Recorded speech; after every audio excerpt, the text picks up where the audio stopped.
Okay, here's a question for you. Who invented the idea that Earth floats in space? No, not Copernicus, not Galileo, not even the ancient Greeks you've actually heard of. Try a guy named Anaximander, writing in 610 BC, that's 2,600 years ago, in a Greek colony you've probably never visited, proposing ideas so radical that people are still catching up to them. We're about to journey back to one of the most remarkable moments in human intellectual history. This isn't just another dead philosopher lecture. This is about the birth of something extraordinary. The moment when human beings stopped explaining the world through gods and myths and started using reason. Started asking, what if we could figure this out ourselves? Anaximander stands at that threshold. He's one of history's most influential thinkers, yet somehow he remains overlooked, overshadowed by the philosophers who came after him. But here's what you need to understand. Without Anaximander, there's no Plato, no Aristotle, no Western philosophy as we know it, and the guy didn't even write a book that survived. We've got literally one sentence, one, that made it through 2,600 years. Everything else? Fragments, references, second-hand accounts. It's like trying to understand Einstein by reading tweets about him. But that one sentence? It's enough to blow your mind. And the ideas we can reconstruct from what later philosophers said about him? They're revolutionary. So let's do this properly. Let's give Anaximander his due.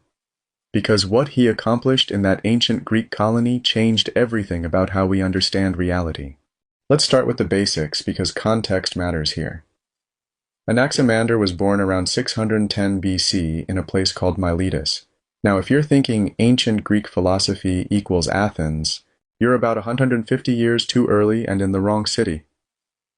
Miletus was a Greek colony on the coast of what's now Turkey, part of a region called Ionia. And this matters more than you might think. Miletus wasn't just any city, it was wealthy. We're talking serious prosperity from trade, sitting right at the crossroads between Eastern and Western civilizations. Ships came in from Egypt, Babylon, Persia, bringing not just goods but ideas. Mathematical knowledge from Babylon, astronomical observations from Egypt, different ways of thinking about the world. And here's what's crucial. When you're wealthy, you have something precious. Leisure time. Time to think. Time to wonder. Time to ask questions that don't immediately help you survive or make money. This is where philosophy is born. Not in poverty and struggle, but in prosperity and freedom. When people have enough to eat and time to spare, they start asking the big questions. What is everything made of? How did the world begin? What's our place in all this? Now, as you can see here, Anaximander is classified as a pre-Socratic thinker. This isn't just a chronological label, it's a fundamental philosophical category. The pre-Socratics were doing something humanity had never really done systematically before, seeking natural explanations for natural phenomena. Think about what this means. For thousands of years, when people wanted to know why it rained, the answer was, the gods are crying, or Zeus is angry. Why does the sun move across the sky? Apollo drives his chariot. Why earthquakes? Poseidon is shaking the earth. The pre-Socratics said, what if there's a natural explanation? What if we can understand this through observation and reason rather than mythology? This is revolutionary. This is the birth of science, philosophy, rational inquiry, all wrapped into one movement. And here's where it gets interesting. Anaximander didn't come from nowhere. He was the student of Thales, who's often called the first Western philosopher. Thales had already started this revolution by proposing that everything is fundamentally made of water. Not a god, not magic. Water. A natural substance you can observe and study. Now Thales was wrong about water being the fundamental substance. Spoiler alert. But he was brilliantly wrong. He was wrong in exactly the right way. He asked the right question. What is the fundamental nature of reality? He just picked the wrong answer. And this is where Anaximander comes in. He took his teacher's question and pushed it further. He thought, wait, Thales says everything is water, but I can see earth, air, fire. They don't look like water. They don't act like water. What if the fundamental reality is something more abstract? And with that thought, Anaximander made one of the most important conceptual leaps in human history. He proposed something called the apeiron, the boundless, the indefinite, the unlimited. not water, not any particular substance you can point to, something beyond ordinary perception, something transcendent, but we're getting ahead of ourselves. We'll dive deep into the apeiron in a moment. What I want you to appreciate here is the lineage. Anaximander studied under Thales. He learned from the master, but he didn't just accept what Thales taught him, he questioned it. He pushed it further, he improved upon it. And then Anaximander became a teacher himself. His student was Anaximenes, who would continue this tradition of rational inquiry, proposing air as the fundamental substance. Do you see what's happening here? This is the birth of a tradition, not just individual thinkers having random ideas, but a school, a community of inquiry where each generation builds on the last, questions the last, pushes further than the last. This is the Milesian school, and it's creating something unprecedented, a systematic rational approach to understanding reality. Thales asks, what is everything made of? Anaximander answers, something beyond our ordinary perception, the boundless. Anaximenes refines, air, something we can observe, but that takes many forms. Each one building, questioning, advancing. This is how knowledge grows. This is how philosophy works. So now we know who Anaximander was, a wealthy Greek colonist, a student of the first philosopher, a pre-Socratic revolutionary seeking natural explanations for natural phenomena. But who he was matters less than what he thought, and what he thought was extraordinary. In our next section, we're going to explore the historical context that made Anaximander's revolution possible, because ideas don't emerge in a vacuum.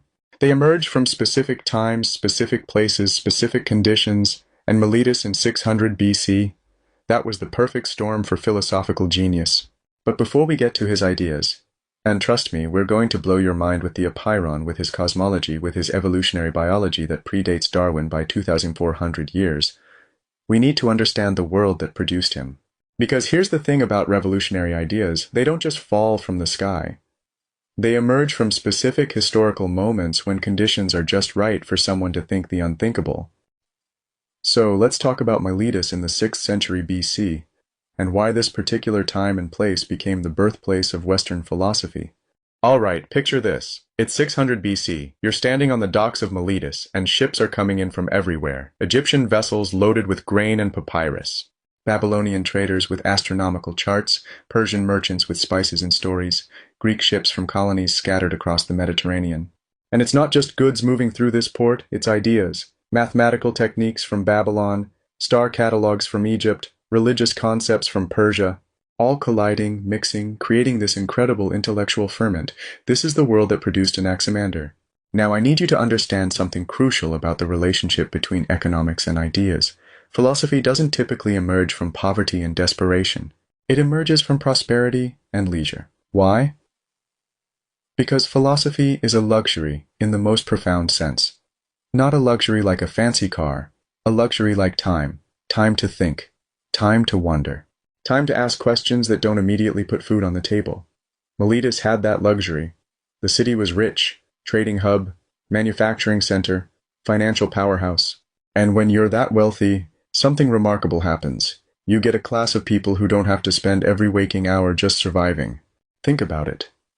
If you're a subsistence farmer barely scraping by, you're not sitting around wondering, what is the fundamental nature of reality? You're wondering, will it rain this week so my crops don't die? Very different questions. But in Miletus, people had space to think. And not just individual space. They had institutional space, public forums, gathering places, a culture that valued intellectual discussion. This economic success fostered something unprecedented, intellectual freedom, the freedom to question, the freedom to speculate, the freedom to propose wild, radical ideas without immediately being shut down because you're supposed to be working. Now here's where it gets really interesting.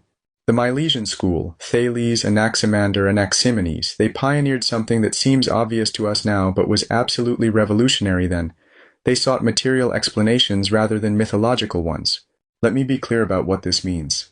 For thousands of years, human beings, explained natural phenomena through stories about gods and supernatural forces. And these weren't just primitive superstitions, these were sophisticated, complex mythological systems that made sense of the world. Why does the sun rise and set? Because Helios drives his chariot across the sky. Why do we have seasons? because Persephone spends half the year in the underworld with Hades, and her mother Demeter grieves, making the earth barren. Why earthquakes? Poseidon, god of the sea and earth shaker, is angry. These explanations worked for people. They provided meaning, comfort, a sense of order. And then the Milesians come along and say, what if there's a natural explanation?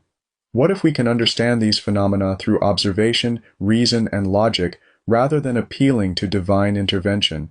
This is audacious. This is borderline heretical. This is saying, we can figure this out ourselves. We don't need the gods to explain the world to us.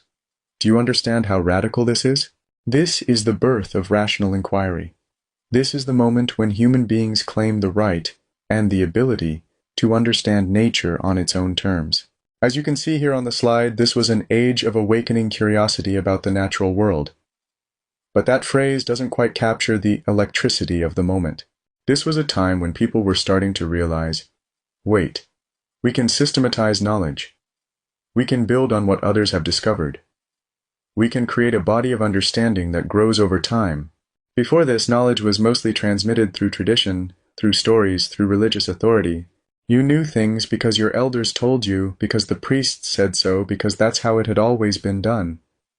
But the Milesians were doing something different. They were saying, let's observe the world, let's reason about what we observe, let's test our ideas against reality, and let's build on each other's work. This is the birth of what we might call the scientific attitude, though they didn't have that word yet. This is the beginning of systematic inquiry, and here's what I want you to appreciate. These early attempts to systematize knowledge beyond religious traditions were hard, incredibly hard. Think about what they were trying to do. They were trying to explain the entire cosmos, the earth, the heavens, the weather, life itself, using only observation and reason.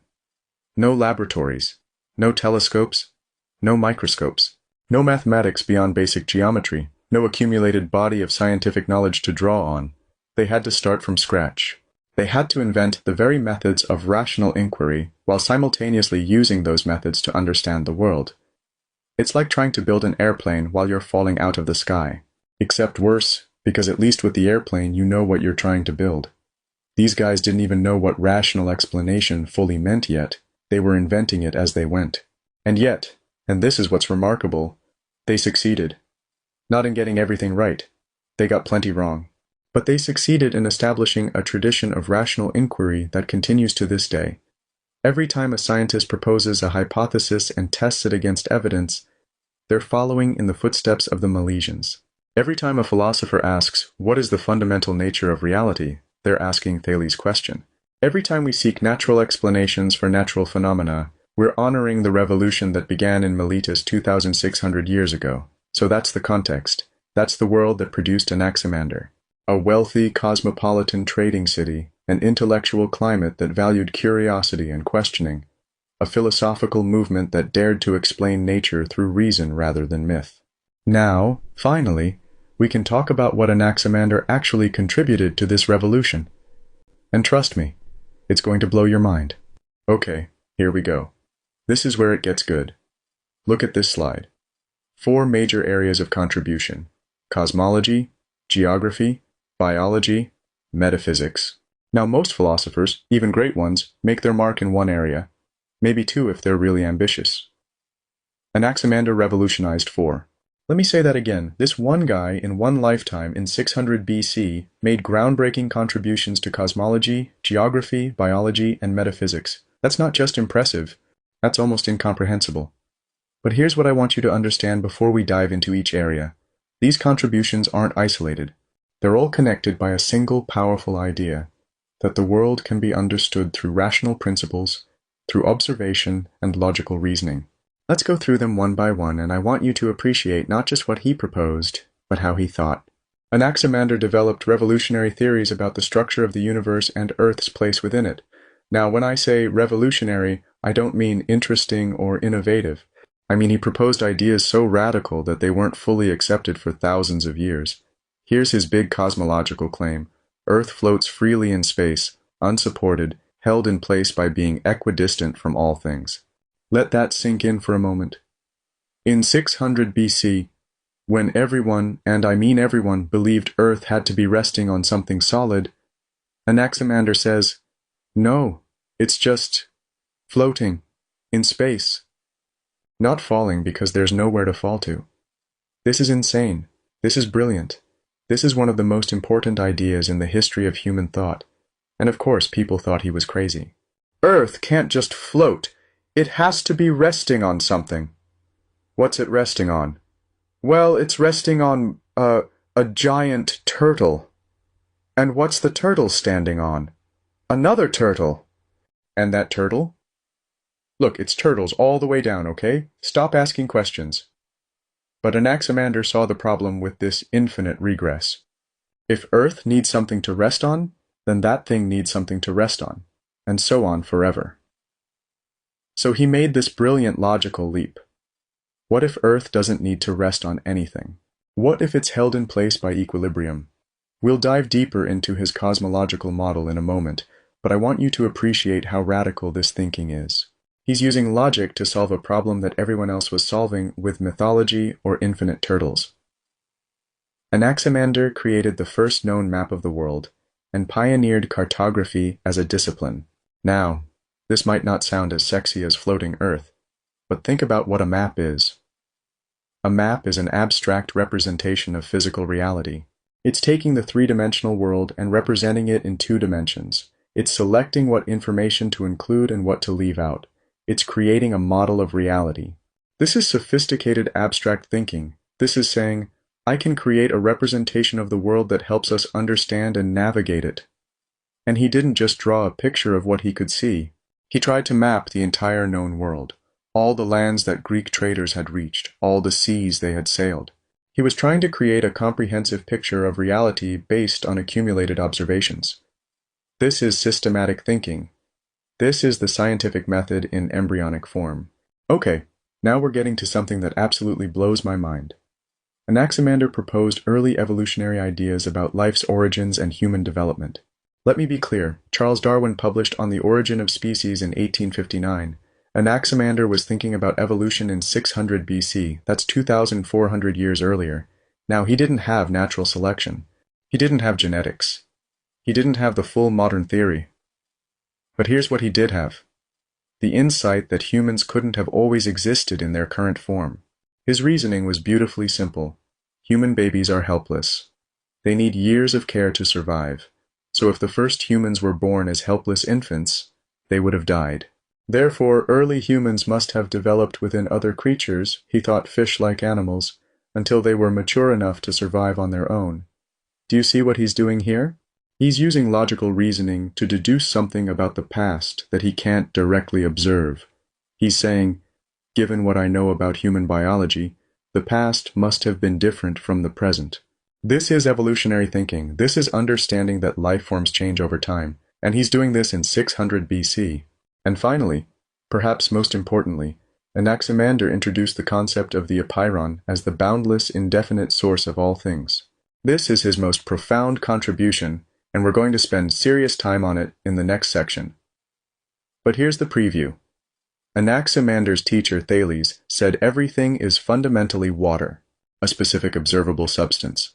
Anaximander said, no, the fundamental reality is something beyond specific substances, something boundless, something indefinite, something we can't directly perceive but must infer through reason. This is the birth of metaphysics, the study of reality beyond the physical. This is abstract philosophical thinking at its highest level. He's not just asking what is the world made of. He's asking what is the fundamental nature of reality itself? What lies beneath all the appearances?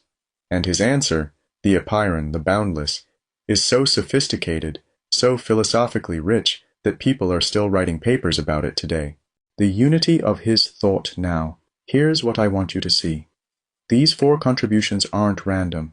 They're all expressions of the same fundamental approach to understanding reality. In cosmology, he uses logical reasoning to deduce that Earth must float freely.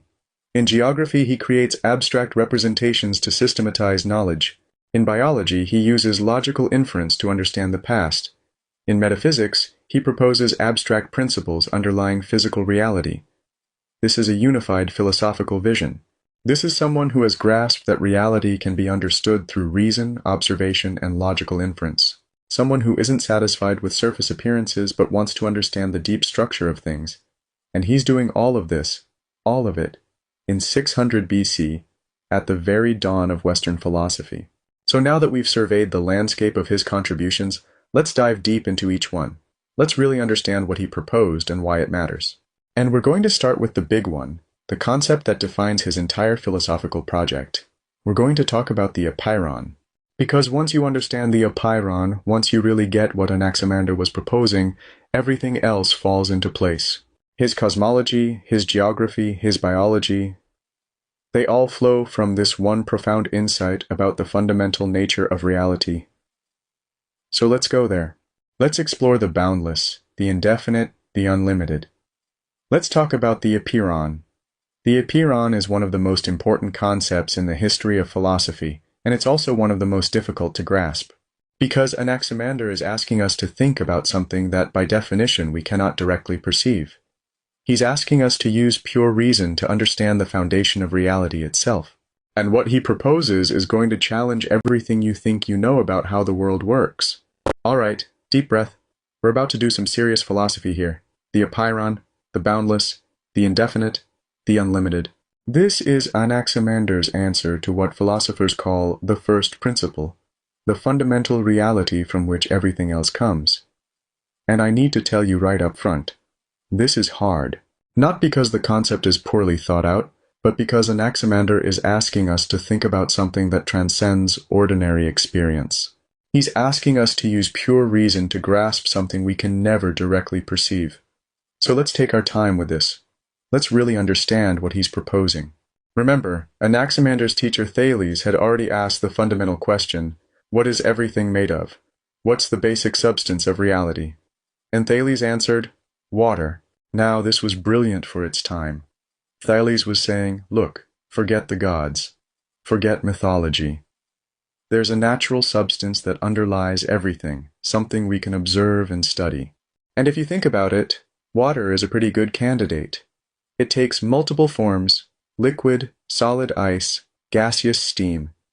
It's essential for life. It's everywhere. You can see how Thales got there. But Anaximander saw a problem, a deep, fundamental problem. If everything is water, then what about fire? Fire and water are opposites. Fire destroys water. Water extinguishes fire. How can fire be a form of water when it's water's opposite? And what about earth? What about air? These don't seem like forms of water either. So Anaximander thought, my teacher asked the right question, but his answer is too specific, too limited. The fundamental reality can't be any particular substance because then we can't explain how its opposite comes to exist. And this is where Anaximander makes his brilliant leap. He says, what if the fundamental reality is something beyond all particular substances? Something that's not water, not fire, not earth, not air, but something that can give rise to all of them? And that's the apeiron. Now look at the slide. 3 aspects of the apeiron: transcendent reality, material generation, cosmic justice. Let's unpack each one carefully. The apeiron is boundless. It has no limits, no boundaries, no definite characteristics. It's indefinite. You can't define it by pointing to specific qualities like wet, or hot, or solid. It's unlimited. It extends infinitely in all directions, in all ways. Now here's what's philosophically radical about this. Anaximander is proposing that the fundamental reality is something we cannot directly perceive. Think about how wild this is. Every previous explanation of reality had been based on things you could see, touch, experience: water, earth, the gods appearing in human form. But Anaximander says, no, the deepest reality is beyond perception. We can only grasp it through reason. This is the birth of metaphysics, the study of reality beyond the physical. This is abstract philosophical thinking at its most sophisticated. He's saying, don't trust your senses to tell you about fundamental reality. Use your mind. Use logic. Infer what must be true even if you can't see it. This is a complete revolution in human thought. So if the apeiron is boundless and indefinite, how does it create the specific, definite things we see around us? Anaximander's answer: through the separation of opposites. The apeiron contains all opposites in potential, hot and cold, wet and dry, light and dark, but they're not yet separated. They're in a kind of primordial unity.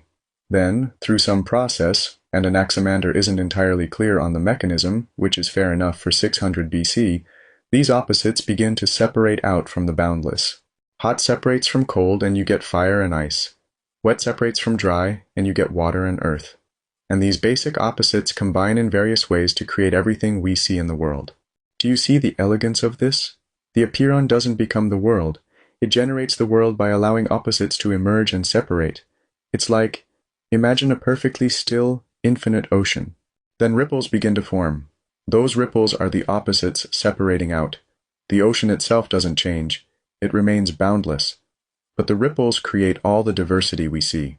Now I want you to notice something important here. Anaximander is thinking in terms of processes, not static things. Reality isn't just a collection of objects. It's a dynamic process of generation and return. This is sophisticated philosophical thinking. This is understanding that the world is fundamentally active, not passive. And now we come to the most profound aspect of the apeiron, and the one fragment of Anaximander's actual words that survived. Here's what he wrote, and this is the only sentence we have in his own words. The things that are perish into the things from which they come to be, according to necessity, for they pay penalty and retribution to each other for their injustice according to the assessment of time. Now that's a translation from ancient Greek, and it's a bit poetic, but here's what he's saying. Everything that comes into existence is, in a sense, committing an injustice by separating from the apeiron, by becoming definite, limited, particular, and everything must eventually pay the penalty for that injustice by returning to the boundless. This is cosmic justice. This is the idea that reality itself has a kind of moral structure, not in the sense of human morality, but in the sense of balance, equilibrium, fairness. Hot and cold separate from the apeiron. But if hot becomes too dominant, cold must assert itself to restore balance. If summer goes on too long, winter must come. If day extends, night must follow. The apeiron maintains equilibrium in nature. It's the source from which all things emerge, and it's the destination to which all things return. It ensures that no opposite can permanently dominate, that balance is always restored. This is why the apeiron must be boundless, because if it were limited, it could run out. If it were definite, it would favor one opposite over another. Only something truly infinite and indefinite can be the impartial source and destination of all things. Okay, let me tell you why this is one of the most important ideas in the history of philosophy. First, Anaximander has moved philosophy from the concrete to the abstract, from what we can see to what we can reason about. This opens up entirely new domains of philosophical inquiry. Second, he's introduced the idea that reality has layers. There's the world of appearances, the things we see and touch. And then there's the deeper reality underlying those appearances. This distinction will dominate Western philosophy for the next 2,600 years. Third, he's proposed that the fundamental reality is characterized by unity and balance rather than conflict and chaos. The apeiron maintains cosmic justice. This is a profoundly optimistic vision of reality. And fourth, perhaps most importantly, he's shown that pure reason can take us beyond the limits of perception, that we can think our way to truths about reality that we could never observe directly. This is the foundation of all metaphysics. This is the beginning of philosophy as we know it. And remember, this guy's teacher thought everything was water. In one generation, we've gone from "it's all water" to "the fundamental reality is an infinite, indefinite, boundless source beyond all perception that maintains cosmic justice through the equilibrium of opposites." That's quite a leap. Now you might be thinking, okay, this is all very abstract and philosophical. But what does it mean practically? How does this help us understand the actual world we live in? Great question. And that's exactly what we're going to explore next. Because Anaximander didn't just propose an abstract metaphysical principle and leave it at that. He used the concept of the apeiron to build an entire cosmology, a complete theory of how the universe is structured. And that cosmology is going to blow your mind. All right, now we get to see Anaximander's genius in action. We're going to watch him use his abstract principle, the apeiron, to deduce concrete facts about the structure of the universe. And what he comes up with is so radical, so counterintuitive, so brilliantly reasoned that it took humanity over 2,000 years to fully accept it. Look at this slide. Three key claims: unsupported Earth, cylindrical shape, equilibrium. Let's break down each one and understand not just what he claimed, but how he reasoned his way there. Here's Anaximander's claim. Earth floats freely in space, maintained by equal distances from all things. Now, I need you to understand how insane this sounded to his contemporaries. Every culture up to this point, Egyptian, Babylonian, Greek, believed Earth had to be resting on something solid. Because that's what our experience tells us, right? Things fall down unless they're supported. Drop a rock, it falls. So Earth must be resting on something. The Egyptians thought Earth was supported by pillars. Some Greeks thought it floated on water, Thales' view. The Hindus had the cosmic turtle. Everybody had something holding Earth up. And then Anaximander comes along and says, what if it's not resting on anything? What if it's just floating in space? People must have looked at him like he'd lost his mind. But Anaximander, things fall. If Earth isn't resting on something, it'll fall. And here's his brilliant response. Fall where? Fall in which direction? Think about this carefully. If Earth is at the center of everything, equidistant from all points in the cosmos, then there's no direction for it to fall in. Down? Down relative to what? If you're at the center, every direction is equally down, or equally up. The concepts lose meaning. So Earth doesn't need support because there's nowhere for it to fall to. It's held in place by perfect equilibrium, by being equally distant from everything. Do you see what he's done here? He's used pure logic to solve a problem that everyone else was solving with mythology or physical supports. He's saying, given the symmetry of the cosmos, given that Earth is at the center, it must float freely. Not because I can see it floating, I can't, but because reason demands it. This is using abstract reasoning to deduce facts about physical reality. This is theoretical physics 2,000 years before physics existed. Now Anaximander also proposed that Earth has a specific shape. It resembles a column drum with a depth 1/3 of its width. So not a sphere, a cylinder, like a short, squat drum. Now, he's wrong about this. Earth is roughly spherical, as the later Greeks figured out. But here's the thing. He's wrong in an interesting way. He's wrong while doing something right. What's he doing right? He's proposing a specific geometric model of Earth's shape. He's using mathematics and geometry to describe physical reality. Why a cylinder? Probably because it fits with his idea of equilibrium. A cylinder has symmetry. It looks the same from all sides around its circumference. That symmetry supports the idea that Earth wouldn't favor falling in any particular direction. The ratio, depth 1/3 of width, suggests he was trying to match this to observations. Maybe the visible horizon suggested a certain curvature. Maybe he was trying to account for how far you could see. The point is, he's not just making stuff up. He's proposing a testable geometric model based on reasoning and observation. He's doing science, even if his specific answer is wrong, and that's what matters. Not that he got the exact shape right, but that he understood you should propose specific geometric models of physical reality. And now we see how everything connects back to the apeiron. Why does Earth float freely? Because of equilibrium. Why equilibrium? Because the apeiron maintains balance in all things. The cosmos is structured by the same principle of justice and balance that governs the separation and return of opposites. Earth sits at the center in perfect equilibrium because that's where the cosmic balance places it. Imagine Anaximander's universe. At the center, Earth, a cylindrical drum floating freely in space. Around it, the celestial bodies moving in perfect circles. Everything balanced, everything in its proper place, everything governed by rational principles of equilibrium and justice. No chaos, no arbitrary divine whims, just rational geometric order. This is a cosmos in the true Greek sense, an ordered, rational, beautiful universe. Not a random collection of stuff, but a structured whole governed by intelligible principles. Now let me tell you why this matters so profoundly. First, Anaximander has proposed that Earth doesn't need physical support. This idea, that objects can be held in place by forces rather than physical contact, won't be fully developed until Newton's theory of gravity 2,300 years later.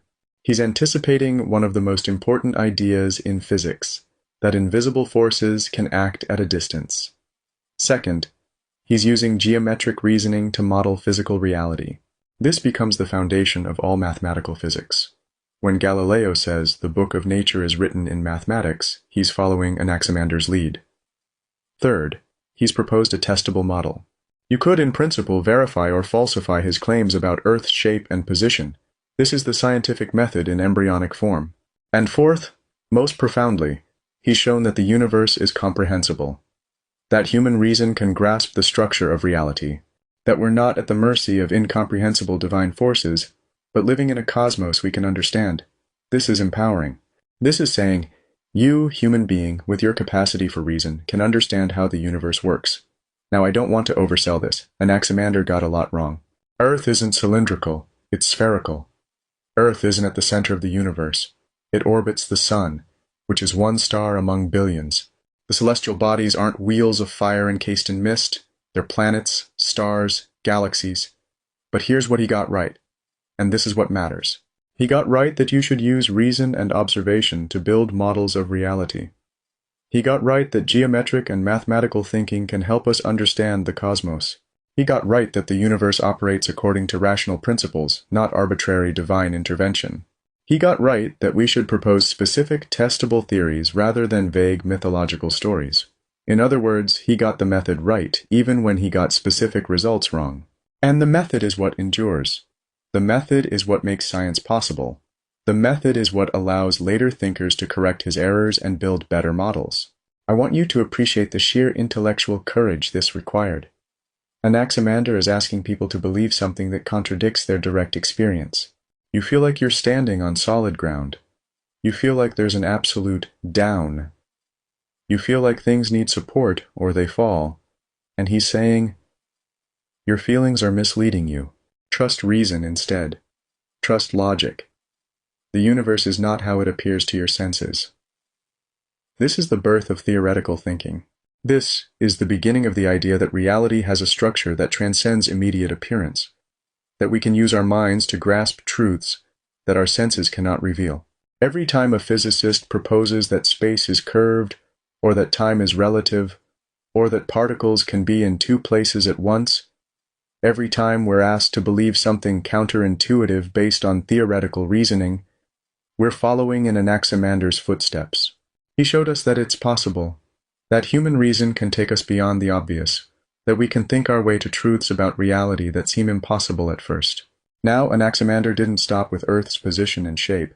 He built an entire model of the celestial bodies, the sun, moon, and stars. And that model is even more creative, even more imaginative than his theory of Earth. So let's keep going. Let's see what he proposed about the heavens themselves. Because if you thought floating Earth was wild, wait until you hear his theory of the sun and stars.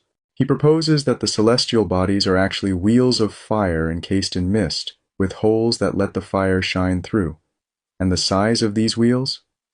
The sun is 28 times the size of Earth. The moon is 19 times. How did he calculate this? Why those specific numbers? And what does this tell us about his method? Let's find out.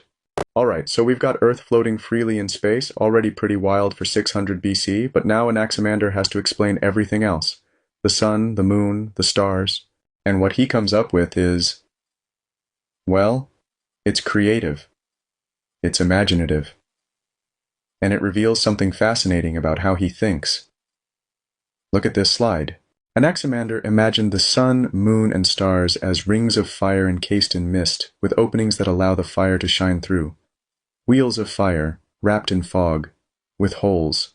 Now your first reaction might be, that's ridiculous, that's obviously wrong. And yes, it's wrong. We know the sun is a massive ball of fusing hydrogen. The moon is a rocky satellite reflecting sunlight. The stars are distant suns. But before we dismiss this as ancient nonsense, let's actually think about what Anaximander is doing here, because there's serious philosophical work happening.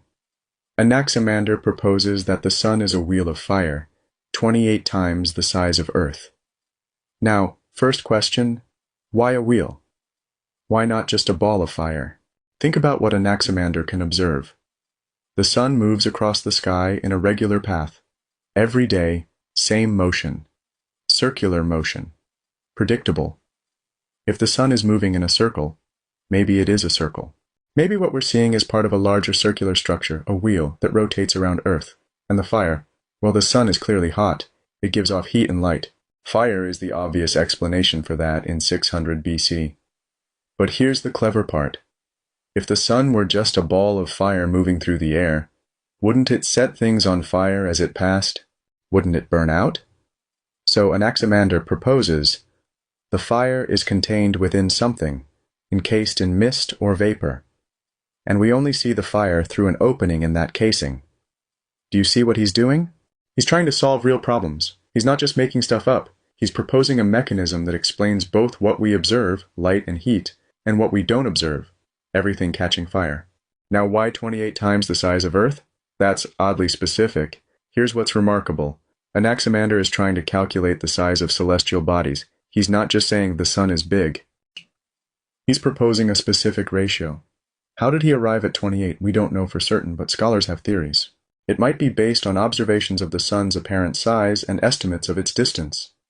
If you assume the sun is a certain distance away, and you measure its apparent size in the sky, you can calculate its actual size. Or it might be based on numerical patterns he observed. The ancient Greeks loved mathematical ratios and proportions. 28 has interesting mathematical properties. It's a perfect number, meaning it equals the sum of its divisors. But here's what matters. He's using mathematics to describe the cosmos. He's proposing that the universe has a mathematical structure that we can discover and describe. This is huge. This is the beginning of mathematical astronomy. Similarly, the moon is a wheel of fire, 19 times the size of Earth. Now the moon is obviously dimmer than the sun. How does Anaximander explain this? Same mechanism, it's a wheel of fire, but with a smaller opening. Less fire visible, less light produced. And notice, he's using the same explanatory principle for both sun and moon. This is theoretical elegance. One mechanism explains multiple phenomena. This is good scientific thinking. The different sizes, 28 for the sun, 19 for the moon, probably reflect his attempts to calculate based on their apparent sizes and estimated distances. And the stars? Compressed fire visible through holes in celestial wheels. Now this is fascinating. The stars are clearly dimmer and smaller than the sun and moon. So Anaximander proposes they're the same kind of thing, fire visible through openings, but either the wheels are smaller or the openings are smaller, or both. Think about what he's doing here. He's proposing a unified theory of celestial phenomena. Sun, moon, stars, they're all the same basic thing, just varying in size and brightness. This is the scientific impulse. Find the simplest explanation that accounts for all the data. Don't multiply entities unnecessarily. Use one principle to explain everything you can. And all these wheels move in circular paths around Earth in cosmic harmony. Why circles? Because circles are perfect. They have no beginning or end. They represent eternal, unchanging motion. And remember the apeiron, the principle of balance and equilibrium. Circular motion maintains that balance. The celestial bodies don't fly off in random directions. They move in ordered, predictable paths. Imagine Anaximander's cosmos. At the center, cylindrical Earth, floating in equilibrium. Around it, great wheels of fire, the sun 28 times Earth's size, the moon 19 times, countless stars, all rotating in perfect circles, all governed by the same rational principles. It's beautiful. It's ordered. It's comprehensible. It's wrong. But it's wrong in exactly the right way. What he got right, even when he was wrong. Now let's be clear about what Anaximander got wrong. The sun isn't a wheel of fire.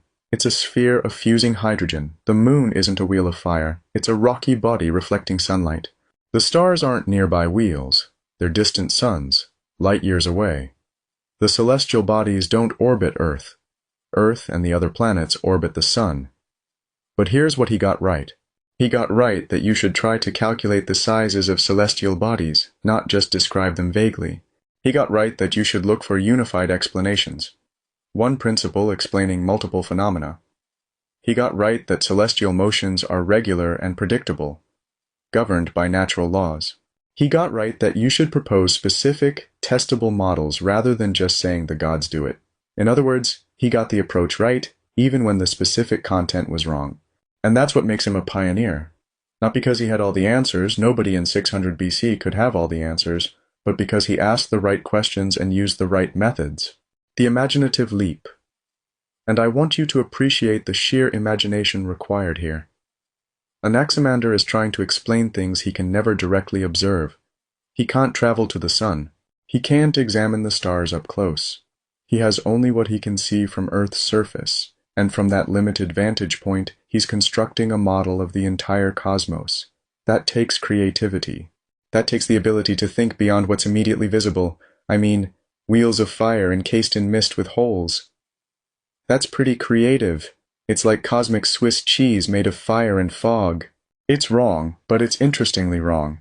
It shows a mind trying to solve real problems with the tools available. And here's something to consider.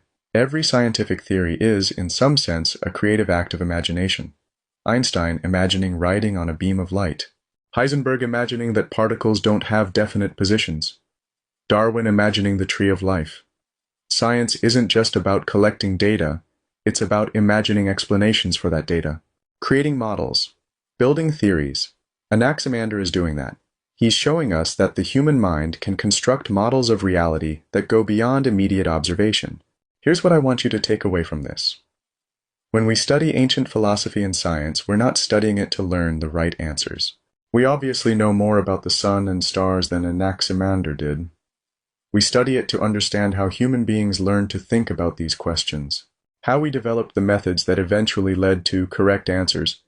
Anaximander's wheels of fire are wrong, but his approach, observe, reason, calculate, propose specific models, that's right. That's the method that eventually gives us Copernicus, Galileo, Newton, Einstein.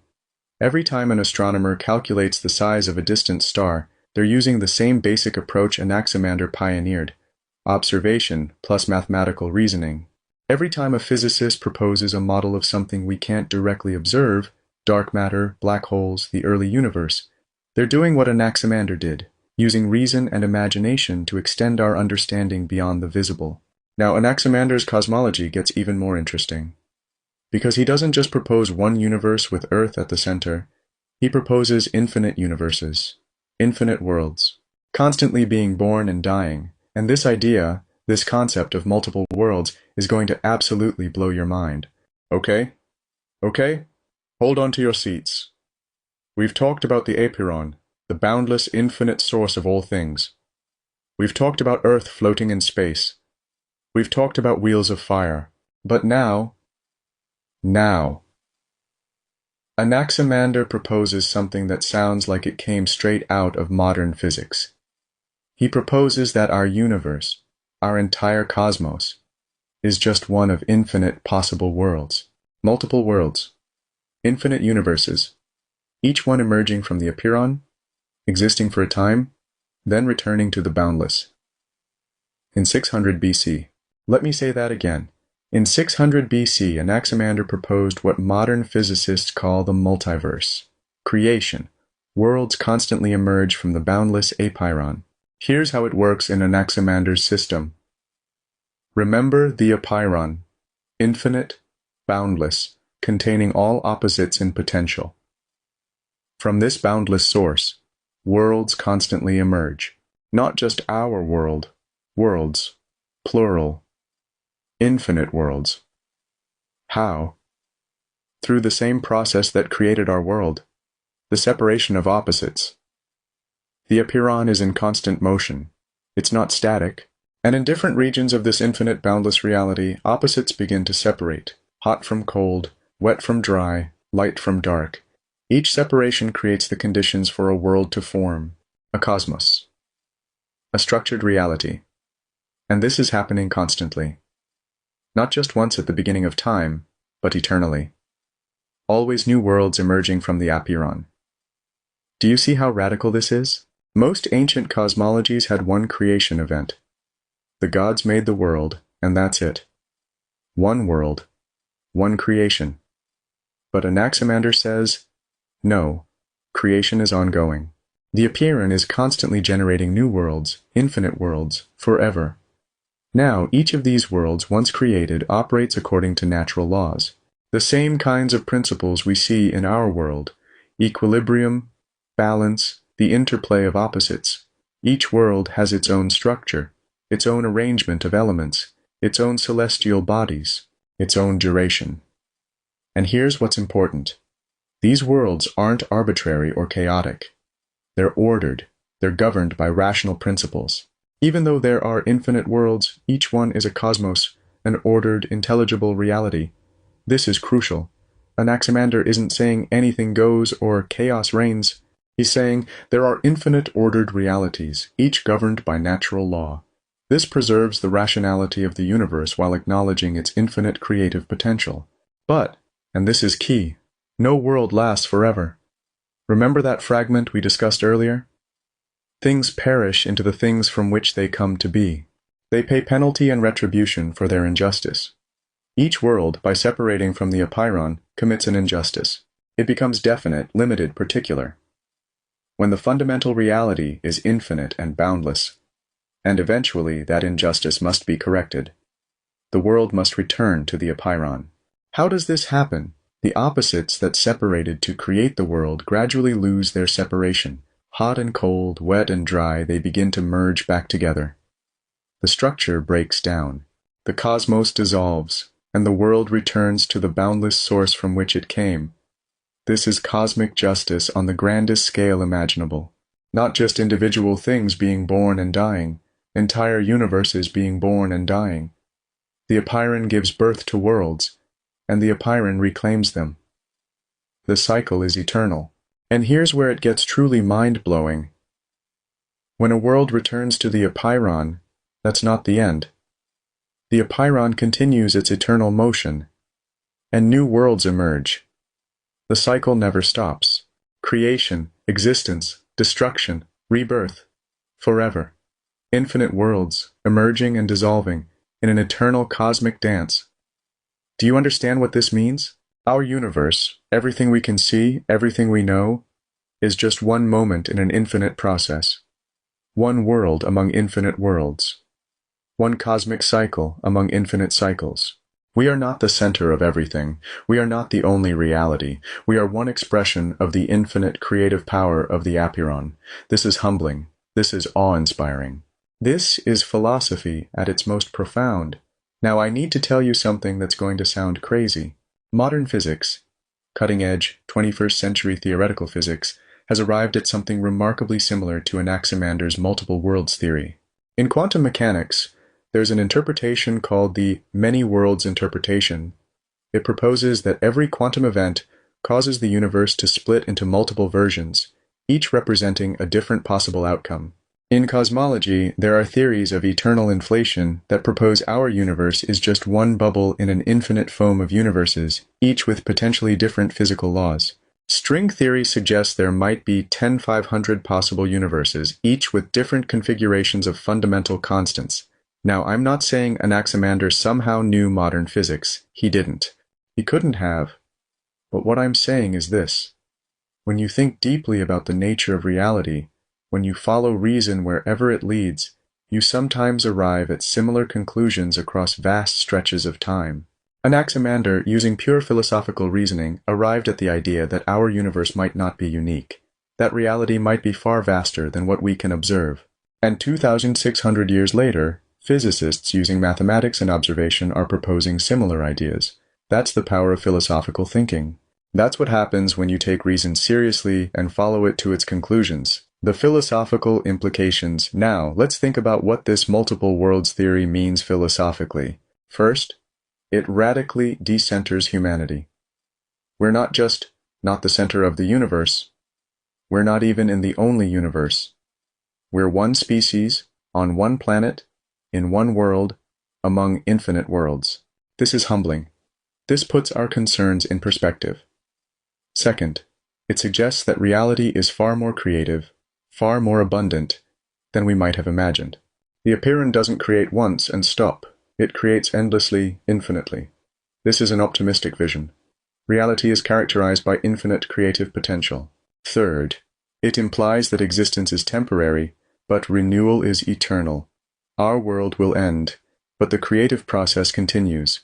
Death is not final. It's part of an eternal cycle. This is almost a kind of cosmic consolation. Individual things perish, but the process of creation never stops. And fourth, perhaps most importantly, it suggests that the fundamental nature of reality is dynamic, not static. The apeiron is not a dead, inert substance. It's eternally active, eternally creative, eternally generating new possibilities. Reality is fundamentally alive in some sense. Not alive like a biological organism, but alive in the sense of being eternally active and creative. Now I want you to appreciate something about this theory. Anaximander has zero empirical evidence for multiple worlds. None. He can't observe other universes. He can't travel to them. He can't detect them in any way. This is pure speculation, pure philosophical reasoning, and yet, it's not arbitrary speculation. It follows logically from his other principles. If the apeiron is truly infinite and boundless, why would it create only one world? Why would its creative power be limited to what we can observe? If the apeiron is characterized by eternal motion and the constant separation of opposites, why would this process happen only once? If cosmic justice requires that all definite things return to the indefinite, why would this apply only to individual objects and not to entire worlds? So Anaximander follows his reasoning to its logical conclusion, even though that conclusion is unverifiable. Even though it seems wild and speculative, this is intellectual courage. This is the willingness to think beyond the safe and observable. I mean, imagine trying to convince your neighbors in ancient Miletus. So, Anaximander, you're saying there are infinite other universes we can never see or interact with? Yes. And you know this how? Logic. Right. Sure. Infinite invisible universes. Got it. But that willingness to speculate, to follow reason beyond the observable, that's essential to philosophical and scientific progress. Einstein speculated about the nature of space and time before he had evidence. Darwin speculated about evolution before he had a complete fossil record. Quantum physicists speculate about the nature of reality at scales we can't directly observe. Speculation guided by reason is how we extend our understanding beyond the immediately visible. And there's one more aspect of this theory I want to highlight.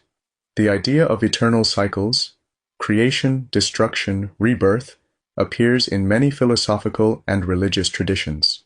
The Hindu concept of cosmic cycles, the Stoic idea of eternal recurrence, Nietzsche's eternal return. Why does this idea keep appearing? Why do different cultures and thinkers, separated by time and space, arrive at similar concepts? Maybe because it resonates with something deep in human experience. We see cycles everywhere, day and night, seasons, life and death, civilizations rising and falling. And when we think about the cosmos as a whole, it's natural to wonder, is the universe itself part of a larger cycle? Anaximander says, yes. Not just our individual lives, not just human civilizations, but entire worlds are part of an eternal cycle of creation and return. This is philosophy at its most ambitious, trying to grasp the ultimate structure of all reality. So now we've seen Anaximander's complete cosmological vision. Earth floating freely in equilibrium at the center, celestial wheels of fire moving in perfect circles, and our entire cosmos, just one of infinite worlds, emerging from the boundless apeiron, existing for a time, then returning to the infinite. It's wrong in its details, but it's magnificent in its ambition and its method. Now you might be thinking, this is all very abstract and cosmic, but did Anaximander do anything practical? Did he contribute anything to everyday life and knowledge? Absolutely. Because here's the thing about great philosophers, they work at multiple levels simultaneously. Abstract metaphysics and practical applications. So let's shift gears. Let's look at Anaximander, the geographer, the cartographer, the inventor. Let's see how his philosophical principles translated into concrete tools that changed how people understood and navigated their world. Because Anaximander didn't just theorize about the cosmos from his armchair. He got his hands dirty. He made things. He created tools. He made the first map of the world. He brought the sundial to Greece. He measured time and space with unprecedented precision. And all of it, flows from the same philosophical principles we've been exploring. Let's see how abstract philosophy becomes practical science. Alright, so we've been floating around in cosmic speculation, infinite universes, wheels of fire, the boundless apeiron. Pretty heady stuff. But now let's come back down to earth, literally. Because Anaximander wasn't just a theoretical philosopher sitting around thinking deep thoughts. He was also a practical thinker who created tools that people could actually use. And one of his most important practical contributions was this. He created the first known map of the world. The first map. Not the first Greek map. The first known map in human history. Now, that's not quite accurate. The Babylonians had made some earlier maps. But Anaximander's map was different. It was the first attempt to create a comprehensive, systematic representation of the entire known world based on rational principles rather than religious or mythological geography. So what does it mean to create a map? What are you actually doing? Think about it. A map is an abstraction. You're taking the three-dimensional, messy, complex reality of the physical world and representing it in 2 dimensions on a flat surface. You're making choices about what to include and what to leave out, what to emphasize and what to minimize, how to represent distances, directions, relationships between places. This requires sophisticated abstract thinking. You have to be able to mentally step back from the world as you experience it, walking through it, sailing across it, and imagine it from a perspective you can never actually occupy. You have to imagine looking down on the world from above, seeing it as a whole, understanding its structure. This is the same kind of abstract reasoning Anaximander used for his cosmology. He imagined Earth from a cosmic perspective, seeing it as a cylinder floating in space, even though he could never actually observe it from that vantage point. Now he's doing the same thing for geography, imagining the world from a bird's-eye view, creating a representation that helps people understand spatial relationships they could never directly perceive. Do you see the connection? The same philosophical method, abstract reasoning, systematic thinking, creating models of reality, applies to both cosmic speculation and practical cartography. Now, Anaximander's map depicted Earth as a flat, circular disk with the Mediterranean Sea at its center. Okay, so he got the flat part wrong. Earth is spherical, as later Greeks figured out. But remember what I keep saying. What matters is the method, not just the specific results. Why a circle? Because circles represent perfection, completeness, wholeness. The circle is a geometric form that encloses space completely, with every point on the circumference equidistant from the center. This fits with Anaximander's broader philosophical vision. The cosmos is ordered, rational, geometric. So of course the world would be circular. And why the Mediterranean at the center? Well, from a Greek perspective in 600 BC, the Mediterranean was the center of the known world. It's where Greek colonies were located. It's where trade happened. It's what connected the different regions Greeks knew about. But here's what's important. Anaximander wasn't just drawing what he personally knew. He was trying to incorporate all the geographical knowledge available to the Greeks at that time. Reports from traders who'd sailed to distant lands, stories from travelers who'd journeyed to Egypt, to Persia, to the Black Sea region, accounts of distant peoples and places. He was synthesizing information from multiple sources, trying to create a comprehensive picture. This is systematic knowledge building. This is the scientific approach. Gather all available data, organize it rationally, create a coherent model. And look at this. Anaximander divided the known world into Europe and Asia, with the boundary at the Black Sea. Now this might seem simple to us. Of course there are different continents.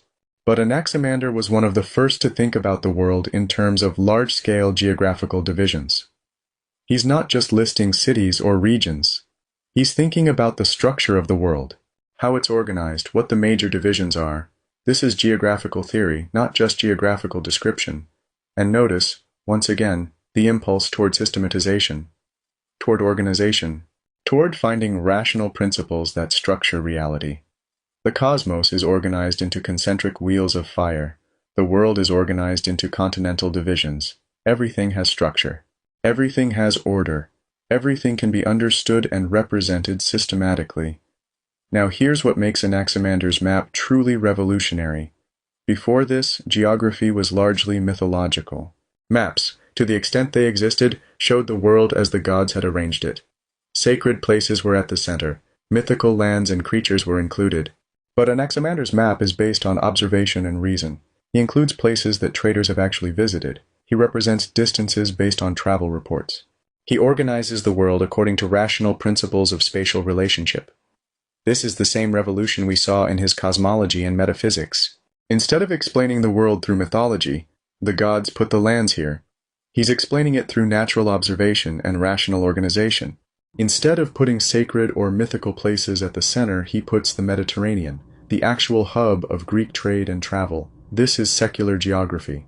This is geography as a science. not a religious doctrine. And this map had real practical value. Sailors could use it to understand the relationships between different ports and coastlines. Traders could use it to plan routes and understand distances. Military commanders could use it to understand the geography of regions they might campaign in.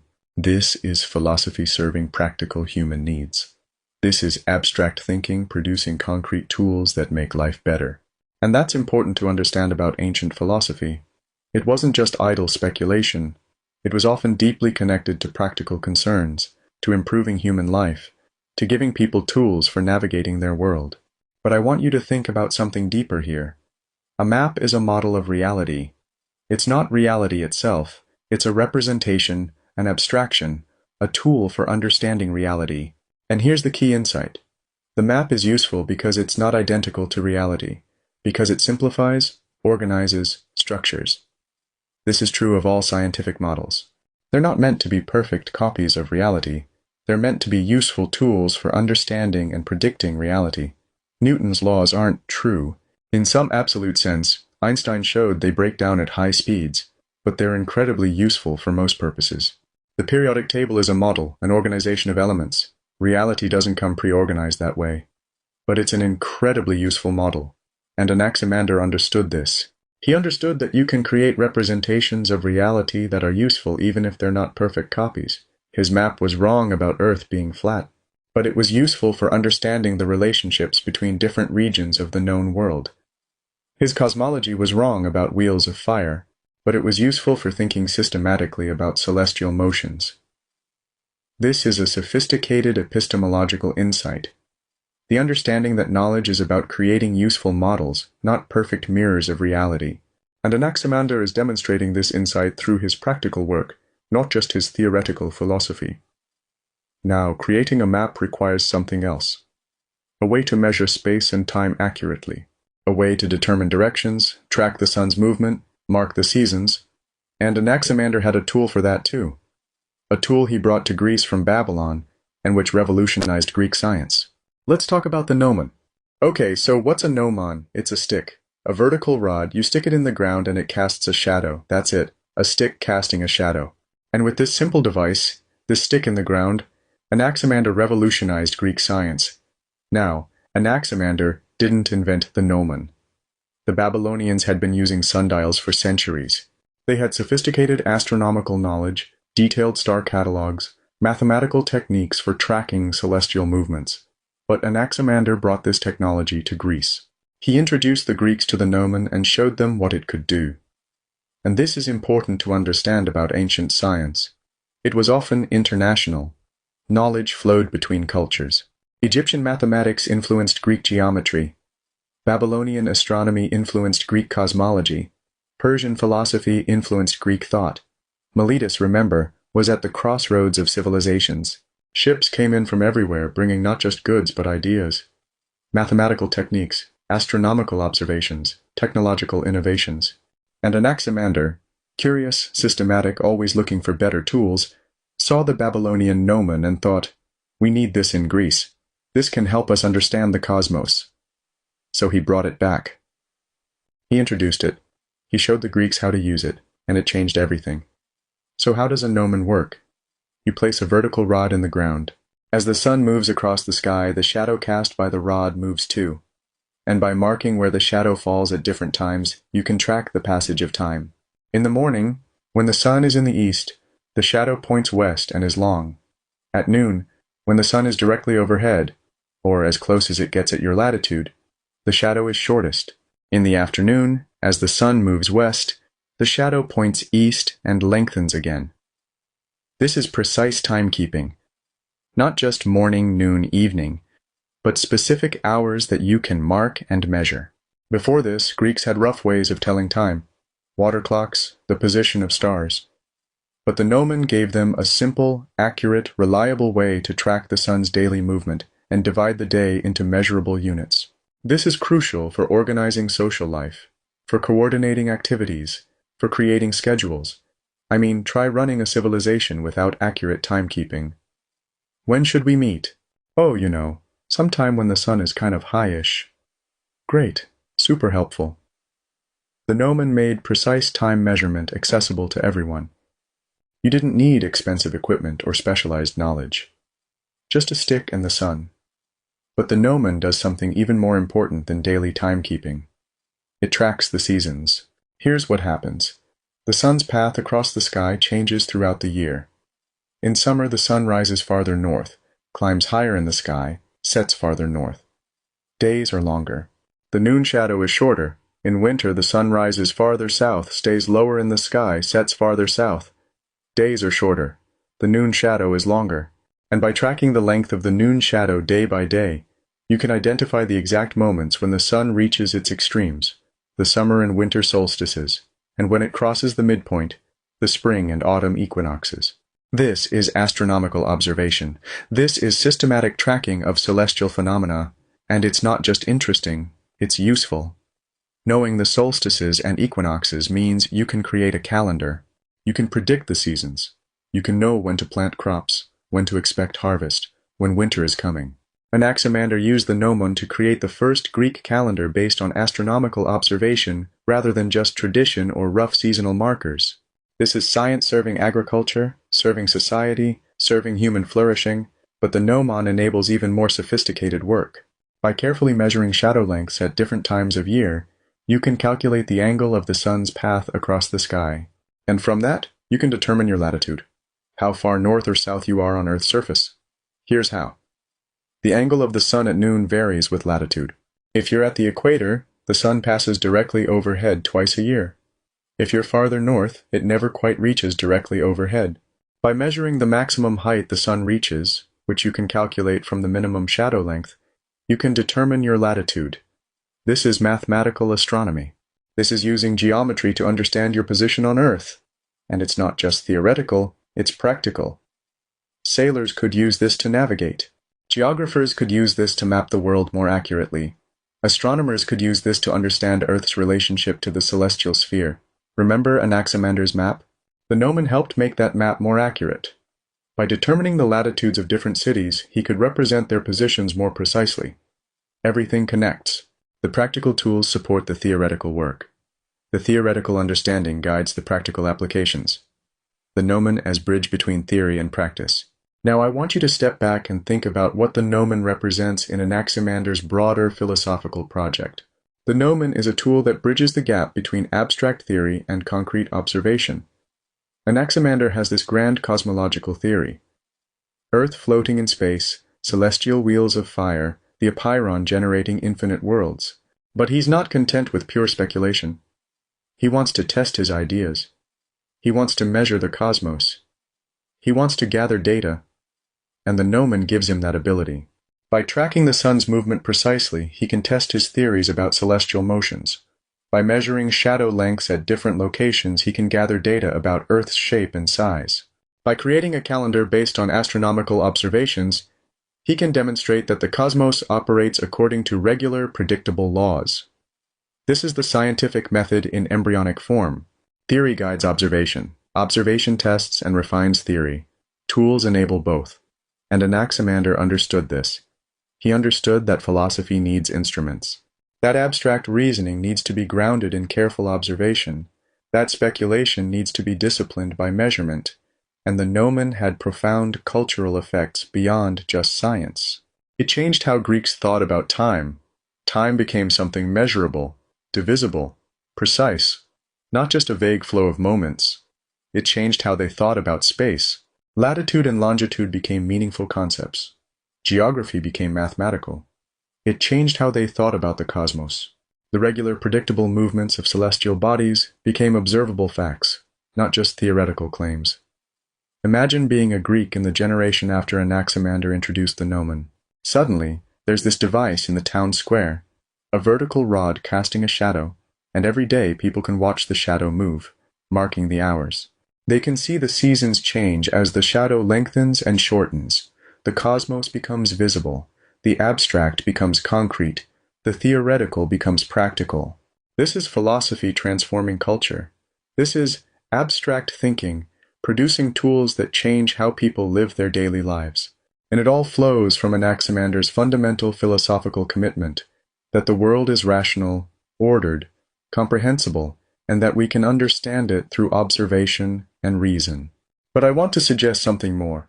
The gnomon is also a metaphor for Anaximander's entire philosophical approach. The gnomon is simple, just a vertical rod, but it reveals complex truths: the sun's path, the seasons, your position on earth. Similarly, Anaximander's philosophical method is based on simple principles: observation, reason, systematic thinking. But it reveals complex truths: the structure of the cosmos, the nature of reality, the origin of life. The gnomon works by casting shadows, making the invisible, the sun's movement, visible through its effects. Similarly, Anaximander's philosophy works by inference, making the invisible, the apeiron, the structure of the cosmos, comprehensible through its effects. The gnomon stands upright, pointing toward the heavens while casting its shadow on the earth. Anaximander's philosophy reaches toward the infinite and abstract, the apeiron, cosmic justice, while remaining grounded in practical observation and human needs. So the gnomon is not just a tool Anaximander used, it's a symbol of his entire philosophical project, the attempt to bridge heaven and earth, theory and practice, the abstract and the concrete. So let's recap where we've been. We started with Anaximander's cosmology: Earth floating in space, wheels of fire, infinite worlds emerging from the boundless apeiron. Then we saw his cartography, the first systematic map of the world, organizing geographical knowledge rationally. Now we've seen his chronology, the gnomon enabling precise measurement of time and astronomical phenomena. And it's all connected. It's all part of one coherent philosophical vision. The cosmos is rational and ordered, so we can map it, measure it, understand it. Reality operates according to natural laws, so we can observe those laws, track their effects, predict their outcomes. Human reason can grasp the structure of the world, so we should build tools that extend our observational powers and test our theories. This is what a complete philosophical system looks like. Not just abstract speculation, but a unified vision that encompasses metaphysics, cosmology, geography, astronomy, and practical tool-making. Anaximander didn't just think about the world. He gave us tools to understand it, measure it, navigate it. But we're not done yet. Because Anaximander made contributions in one more area, an area that's going to absolutely blow your mind when you realize how far ahead of his time he was. We need to talk about his biological theories. We need to talk about how Anaximander in 600 BC proposed ideas about the origin of life and human evolution that wouldn't be fully developed until Darwin, 2,400 years later. This is where it gets really wild. Because here's what Anaximander realized. Human babies are helpless. They need years of care to survive. So if the first humans were born as helpless infants, they would have died immediately. No one to care for them. Therefore, and this is the logical leap, the first humans must have developed inside other creatures until they were mature enough to survive on their own. This is evolutionary thinking in 600 BC. Let me show you how he got there. Alright, buckle up. Because what we're about to discuss is genuinely mind-blowing. We've seen Anaximander revolutionize cosmology, geography, astronomy. We've seen him create tools, make maps, measure time.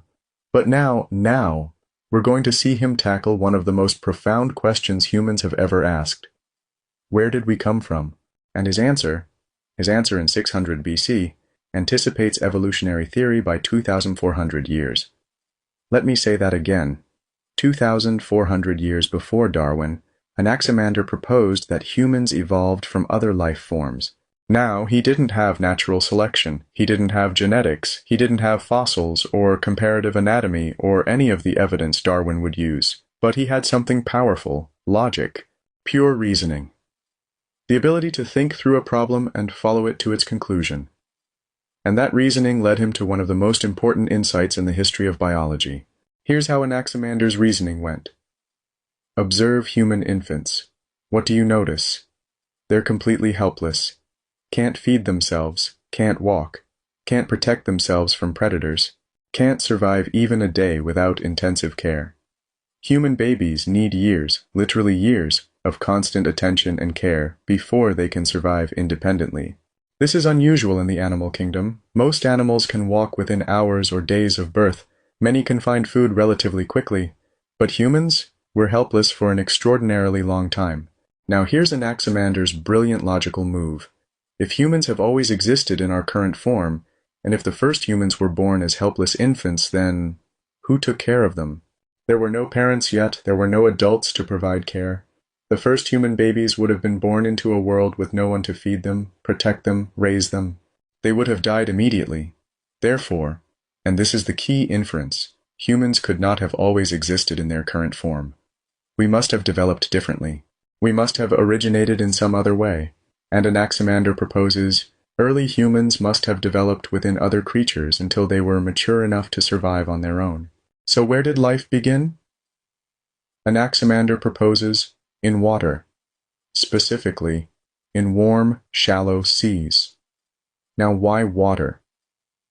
First, water is essential for all life as the Greeks knew it. Nothing lives without water, so it makes sense that life would originate in water. Second, water provides support. In water, creatures don't need strong skeletons immediately. The water holds them up. This makes it easier for early simple life forms to exist. Third, warm, shallow seas provide a stable environment. Not too hot, not too cold, with sunlight penetrating to provide energy. And here's what's remarkable. Modern biology agrees. The current scientific consensus is that life originated in water, probably in shallow seas or tidal pools where organic molecules could concentrate and interact. Anaximander, using pure reasoning about what conditions life requires, arrived at essentially the correct answer. Now, Anaximander gets more specific. He proposes that the first creatures resembled fish, specifically fish with spiny, protective coverings. Why this specific form? Think about what early life would need. Protection. The ability to survive in water. Some way to obtain nutrients. Fish have all of these. And spiny fish, fish with hard protective scales or shells, have extra protection against predators and environmental hazards. Anaximander is reasoning from function to form. What functions would early life need?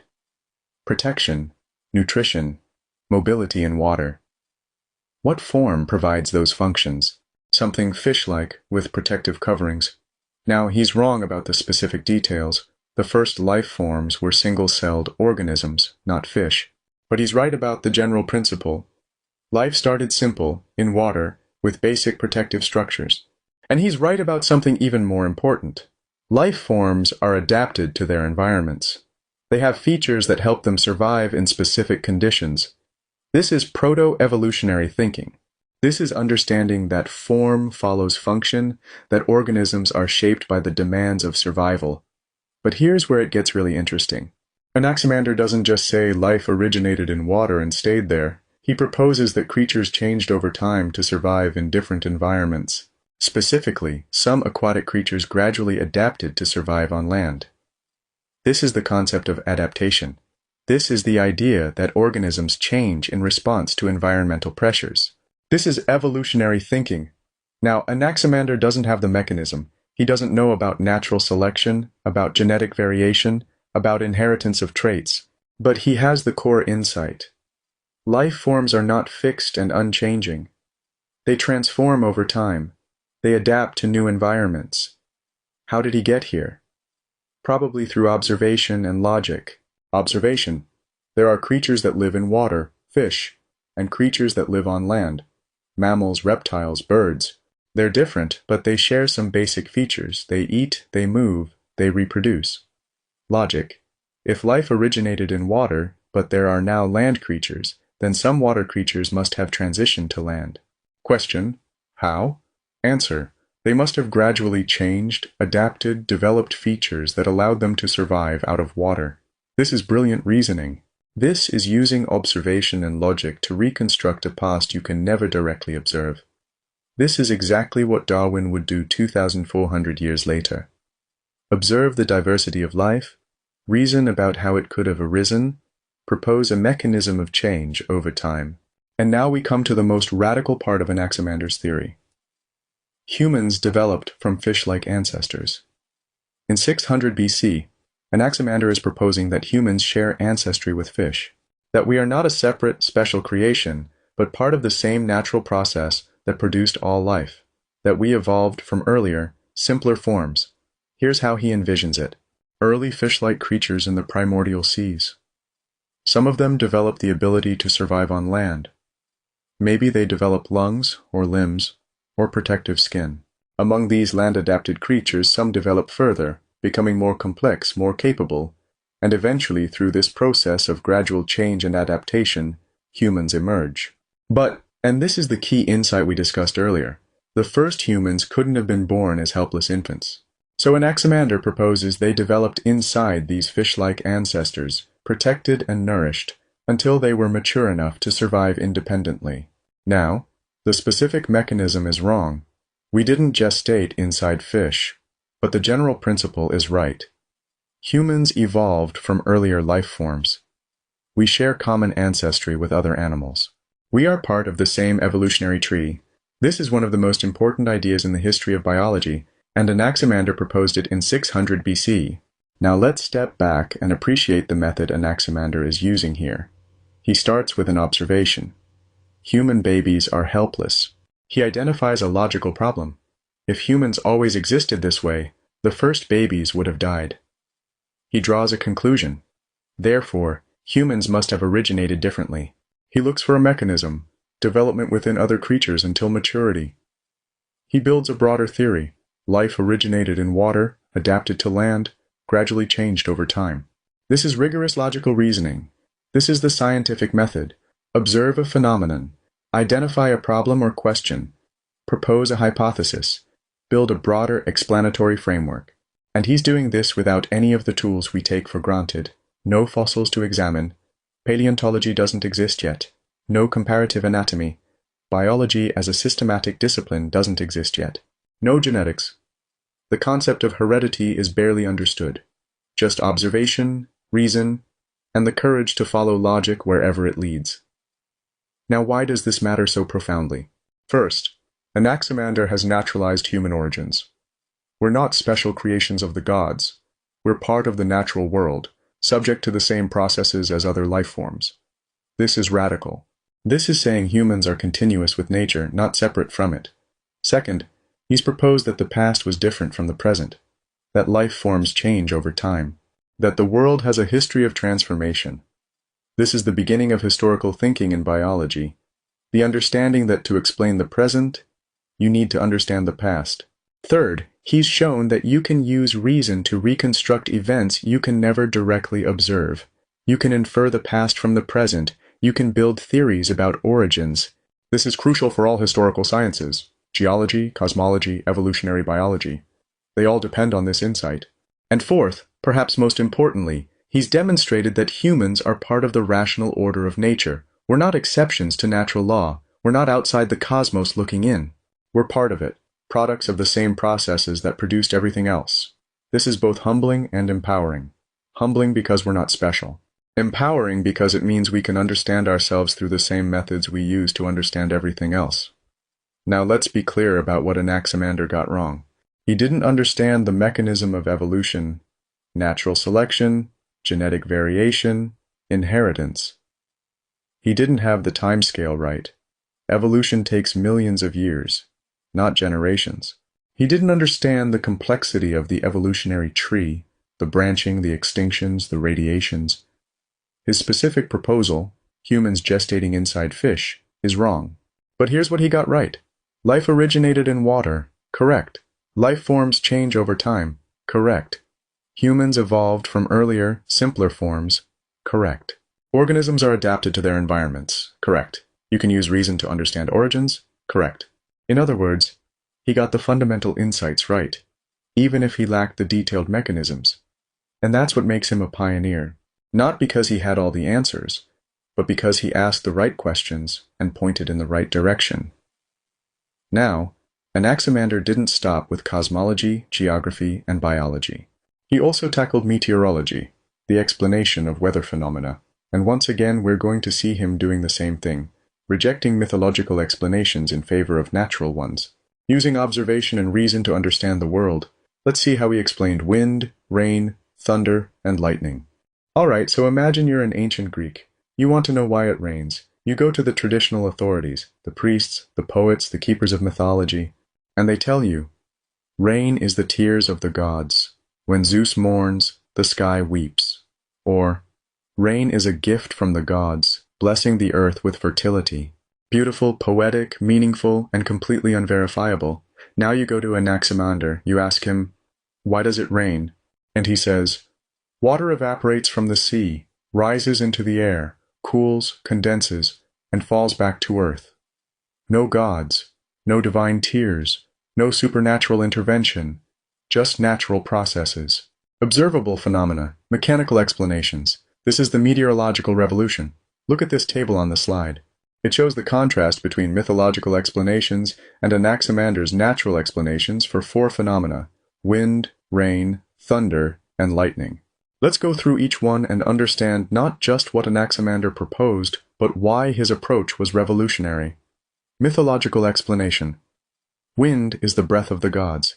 Aeolus, god of winds, releases them from his cave. The gods breathe upon the world. Anaximander's explanation. Wind is moving air currents. Now this might seem obvious to us. Of course wind is moving air. What else would it be? But think about what this represents philosophically. The mythological explanation is intentional. Wind happens because a god wants it to happen. It has purpose, meaning divine will behind it. Anaximander's explanation is mechanical. Wind happens because air moves. No intention, no purpose, just physical process. This is a complete shift in how we understand causation. From things happen because gods will them, to things happen because of natural processes. From intentional explanation to mechanical explanation. From theology to physics. How did Anaximander arrive at this? Probably through observation and reasoning. You can feel wind. It's clearly something material, not just invisible divine breath. Wind varies in strength and direction. It's not uniform, suggesting it's caused by local conditions, not divine decree. Wind seems to be related to temperature and weather patterns, hot days, storms, etc. Conclusion: wind is air in motion, driven by natural causes like temperature differences. Rain, from divine tears to evaporation cycle. Mythological explanation: rain is tears of deities, or divine blessing poured from the heavens. Anaximander's explanation: evaporated water returning to earth. Here's Anaximander's reasoning. Observation: water disappears from wet surfaces over time. It evaporates. Observation: clouds appear to be made of water or mist. They're wet when you're in them, on mountains. Observation: rain falls from clouds. Logical inference: the water that evaporates must go somewhere. It must rise into the air. It must form clouds, and then it must fall back down as rain. This is the water cycle. This is understanding that matter is conserved, that water doesn't just disappear and reappear. It transforms and moves through different states. This is sophisticated scientific thinking. And notice what Anaximander is doing. He's connecting different observations into a unified explanation. Evaporation, clouds, and rain aren't separate, unrelated phenomena. They're parts of one continuous process. This is systems thinking. This is understanding that nature operates through interconnected processes. Mythological explanation: thunder is Zeus's anger, the sound of his divine wrath. Anaximander's explanation: colliding air masses. Now this is more speculative on Anaximander's part. He couldn't directly observe what causes thunder, but he's trying to find a natural, mechanical explanation. He probably reasoned something like this. Thunder accompanies storms, which involve wind and rain, moving air and water. Thunder is a sound. Sounds are caused by impacts, collisions, vibrations. Therefore, thunder is probably caused by air masses colliding or moving violently during storms. Now, the modern explanation is more complex. Thunder is caused by the rapid expansion of air heated by lightning. But Anaximander is on the right track. He's right that it's a natural phenomenon involving air movement. He's right that it's mechanical, not divine. He's right that it's connected to storm dynamics. And what matters is the approach. Don't accept "the gods are angry" as an explanation. Look for natural causes. Propose mechanisms. Connect the phenomenon to other observable processes. Mythological explanation: lightning is Zeus's weapon, divine thunderbolts hurled from heaven. Anaximander's explanation: wind breaking through clouds. This is Anaximander's most speculative meteorological explanation, and it's the furthest from the modern understanding. Lightning is actually electrical discharge. a phenomenon Anaximander had no way to understand. Electricity wouldn't be discovered for over 2,000 years. But look at what he's trying to do. He observes that lightning happens during storms when there's wind and clouds. He needs a mechanical explanation, something involving natural forces, not divine intervention. He proposes, maybe the wind, moving violently, breaks through the clouds, and the breaking creates the flash. Is this right? No. Is it a reasonable attempt given his knowledge? Absolutely. He's working with what he can observe: wind, clouds, the timing of lightning during storms, and he's proposing a mechanism that involves only natural forces. And here's what's important. He's willing to be wrong. He's proposing testable ideas. Ideas that could, in principle, be verified or falsified through observation. This is the scientific attitude. Propose explanations, test them, refine them, be willing to be wrong in pursuit of better understanding. Now step back and look at what Anaximander has accomplished here. For every major weather phenomenon, wind, rain, thunder, lightning, he's replaced a mythological explanation with a natural one. He's saying, the world doesn't need gods to explain weather. Natural processes are sufficient. This is radical naturalism. This is the complete secularization of meteorology, and it's part of his broader philosophical project. The cosmos operates according to rational, natural laws. Everything can be explained through observation and reason. We don't need to invoke the supernatural, but there's something even more profound happening here. Anaximander is changing the very nature of explanation. Before, explanations were intentional. Why does it rain? Because the gods will it. After, explanations are mechanical. Why does it rain? Because water evaporates and condenses. Intentional explanations answer why in terms of purpose and will. Mechanical explanations answer how in terms of process and cause. Anaximander is saying, for natural phenomena, mechanical explanations are better. They're more precise, they're testable, they allow prediction and understanding. This is the birth of scientific explanation. This is the foundation of all modern meteorology, physics, chemistry, any science that explains natural phenomena through natural processes, the limits of his knowledge. Now, let's be clear. Anaximander's specific explanations are often wrong or incomplete. Wind isn't just moving air. It's caused by pressure differences, temperature gradients, the Earth's rotation. Rain isn't just evaporated water returning. There are complex processes of condensation, cloud formation, precipitation. Thunder isn't just colliding air masses. It's caused by the shock wave from lightning's heat. Lightning isn't wind breaking through clouds, it's electrical discharge, but he's right about the fundamental approach. Weather phenomena have natural causes. Correct. They involve processes we can observe and study. Correct. They're connected to each other in systematic ways. Correct. We can explain them without invoking the supernatural. Correct. And that's what matters. Not that he got every detail right. How could he? Without thermometers, barometers, understanding of electricity, knowledge of atmospheric physics. What matters is that he established the right method. Observe carefully. Reason systematically. Propose natural mechanisms. Build explanatory frameworks. Now imagine the cultural impact of this shift. For centuries, weather had been understood as the domain of the gods. You wanted rain? You prayed. You made sacrifices. You tried to appease divine powers. But Anaximander is saying, weather is natural. It follows laws. Understanding those laws is more useful than appeasing gods. This is empowering. This is saying, you can understand the world. You can predict weather patterns. You can make rational decisions based on natural knowledge. Of course, this doesn't mean the Greeks immediately abandoned religious explanations. Mythology and natural philosophy coexisted for centuries. But Anaximander opened a door. He showed that natural explanation was possible, that you could understand weather without invoking the gods. And once that door is open, you can't really close it again. And notice how this fits with everything else we've seen from Anaximander. In cosmology, natural explanations for celestial phenomena, not divine chariots. In biology, natural processes of evolution, not special creation. In meteorology, natural causes for weather, not divine intervention. It's all part of one coherent vision. The cosmos is rational, ordered, comprehensible through natural law. The apeiron generates worlds through natural processes. Life emerges and evolves through natural processes. Weather happens through natural processes. Everything is connected. Everything follows from the same fundamental principles. This is what a complete philosophical system looks like. Not just isolated ideas, but a unified vision that explains everything from the cosmic to the everyday. From the infinite apeiron to the rain falling on your head. It's all part of one rational, comprehensible order. Now we've covered Anaximander's major contributions: cosmology, geography, biology, meteorology. We've seen his practical innovations: the map, the gnomon. But there's one more thing we need to discuss. What did Anaximander actually write? How do we know all this? What evidence do we have? Because here's the thing, and this is going to frustrate you.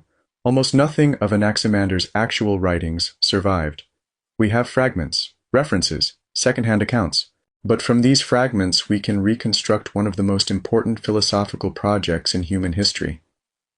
Let's talk about what we have, what we've lost, and how we know what we know.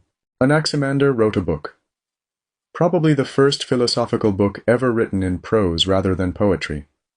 It was called On Nature, periphysios in Greek, and it's lost, gone, destroyed by time, fire, neglect, the collapse of civilizations.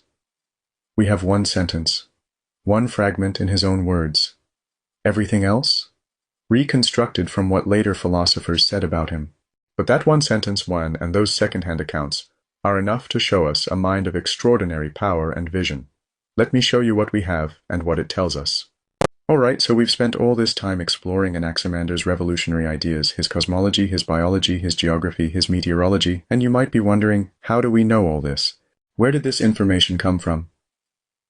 Great question, and the answer is going to frustrate you. We have one sentence, one fragment in Anaximander's actual words that survived 2,600 years. One sentence. Everything else, this entire philosophical system we've been exploring, has been reconstructed from second-hand accounts, from later philosophers who read Anaximander and commented on his ideas, from doxographers, ancient scholars who compiled summaries of philosophical positions. We're looking at Anaximander through a veil, through multiple layers of interpretation and transmission. And yet, and this is what's remarkable, we can still see the power and originality of his thought shining through. So what did Anaximander actually write? He composed a work called On Nature, periphysios in Greek. And this work was groundbreaking for a reason that might not be immediately obvious. It was written in prose. Now you might think, so what? Why does it matter whether it's prose or poetry? It matters enormously. Let me explain. Before Anaximander, philosophical and cosmological ideas were transmitted through poetry. Homer's epics, Hesiod's theogony. These were the texts that explained the origin of the world, the nature of the gods, the structure of reality. And poetry has certain characteristics. It's memorable. The meter and rhythm help you remember it. It's beautiful. The aesthetic quality gives it authority. It's traditional. It connects to established forms and conventions. But poetry also has limitations. Poetry prioritizes beauty over precision. It uses metaphor and imagery that can be ambiguous. It's harder to argue with. How do you critique a beautiful verse? Anaximander chose prose. Plain, straightforward prose. And this choice is revolutionary. Prose is precise. You can make clear, unambiguous statements. Prose is argumentative. You can build logical chains of reasoning. Prose is accessible to critique. Someone can point to a specific claim and say, I disagree, and here's why. By writing in prose, Anaximander is saying, philosophy is not about beautiful stories passed down from tradition. It's about clear thinking, logical argument, and ideas that can be examined and debated. He's creating a new form of discourse, a new way of pursuing truth. And this innovation, prose philosophical writing, becomes the standard. Plato writes in prose, albeit very beautiful prose. Aristotle writes in prose. Every major Western philosopher after Anaximander writes in prose. Anaximander invented the form that philosophy would take for the next 2,600 years. But here's the tragedy. On Nature is lost. We don't have it. We don't have a complete copy. We don't even have substantial fragments. What happened? How does a groundbreaking philosophical work, one of the most important books ever written, just disappear? Well, books in the ancient world were fragile. They were written on papyrus scrolls that deteriorated over time. They had to be copied by hand to survive, and copying was expensive and time-consuming. So books survived only if people kept copying them, if they were considered important enough, valuable enough, to justify the expense and labor of copying. And here's the problem. As philosophy developed, as new thinkers emerged, earlier works sometimes seemed outdated. Why copy Anaximander when you have Plato and Aristotle, who built on his ideas and went further? So copies of On Nature became rarer. Libraries burned. The Great Library of Alexandria, for instance. Civilizations collapsed. The fall of Rome. Knowledge was lost. And eventually, sometime in late antiquity or the early Middle Ages, the last copy of Anaximander's On Nature disappeared. Gone. Lost to history. But, and this is crucial, the ideas survived. Because later philosophers, Aristotle, Theophrastus, Simplicius, others, had read Anaximander. They quoted him. They summarized his positions. They argued with him. And their works survived. So through them, we can reconstruct what Anaximander thought. It's like trying to understand a conversation by hearing only one side of it. You have to infer what the other person said based on the responses. That's what we're doing with Anaximander. Reconstructing his philosophy from the responses and references of later thinkers. But we do have one fragment, one sentence in Anaximander's actual words, preserved by a later philosopher named Simplicius. Let me read it to you again. We discussed it earlier, but now you'll appreciate it differently, knowing it's the only direct voice we have. The things that are perish into the things from which they come to be, according to necessity, for they pay penalty and retribution to each other for their injustice according to the assessment of time. This is it. This is the only sentence we have in Anaximander's own words, and it's profound. The things that are perish into the things from which they come to be. Everything returns to its source, the cycle of emergence and return. According to necessity. This isn't random. It's governed by natural law. They pay penalty and retribution to each other for their injustice. The separation from the apeiron is an injustice that must be corrected. According to the assessment of time, this happens over time, in due course, according to temporal order. In one sentence, one beautiful, profound sentence, Anaximander captures his entire cosmological vision, the apeiron as source and destination, the cycle of creation and return, cosmic justice, natural necessity, the role of time in cosmic processes, and notice the language, injustice, penalty, retribution. These are moral and legal terms applied to cosmic processes. Anaximander is saying, the universe itself has a kind of moral structure, not human morality, but cosmic justice, balance, equilibrium, the correction of imbalances. This is philosophy at its most poetic and profound, even while being written in prose. So what can we know with confidence about Anaximander's thought? We know he proposed the apeiron as the first principle. This is attested by multiple sources. We know he theorized about Earth's position and shape. Aristotle discusses this. We know he created a map and brought the gnomon to Greece. Historical records confirm this. We know he proposed evolutionary ideas about human origins. Later doxographers report this. We know he sought natural explanations for meteorological phenomena. This is mentioned in several sources. But we don't know the details of his arguments. We don't know exactly how he phrased things. We don't know what examples he used, what objections he considered, how he responded to critics. We have the broad outlines, the major positions, the revolutionary ideas. But the texture of his thought, the specific arguments, the nuances, the development of ideas, that's lost. And yet, isn't it remarkable that even through this veil of time and loss, we can still see his genius? That even with one sentence and second-hand accounts, we can recognize Anaximander as one of the most important thinkers in human history? That tells you something about the power of his ideas. They were so revolutionary, so influential, So important that they survived even when his actual words didn't. And here's the irony. Anaximander's ideas were so successful that they made his own work obsolete. Later philosophers, Plato, Aristotle, the Stoics, absorbed his insights. They built on his foundations. They developed his ideas further. And because they went further, their works seemed more important to preserve. Why copy the foundation when you have the building? So Anaximander's success contributed to his obscurity. His ideas lived on, but his name and his specific arguments faded. Until modern scholarship started piecing together the history of pre-Socratic philosophy and realized, wait, this guy Anaximander was absolutely crucial. He invented half of what we think of as philosophy. So now we're recovering him, recognizing his importance, giving him his due. Better late than never, I suppose. Though it would have been nice to have his actual book. But even without his complete writings, we can trace his influence. We can see how his ideas shaped the philosophers who came after him. And that influence is enormous. Anaximander didn't just contribute to philosophy, he helped create the very possibility of philosophy as we know it. Let's trace that influence. Let's see how Anaximander's ideas rippled through Greek philosophy and beyond. Alright, so we've established that Anaximander was revolutionary, but how do we measure his actual influence? How do we know he mattered? Simple. We look at what came after him. We trace the lineage. We see how his ideas shaped the entire tradition of Western philosophy.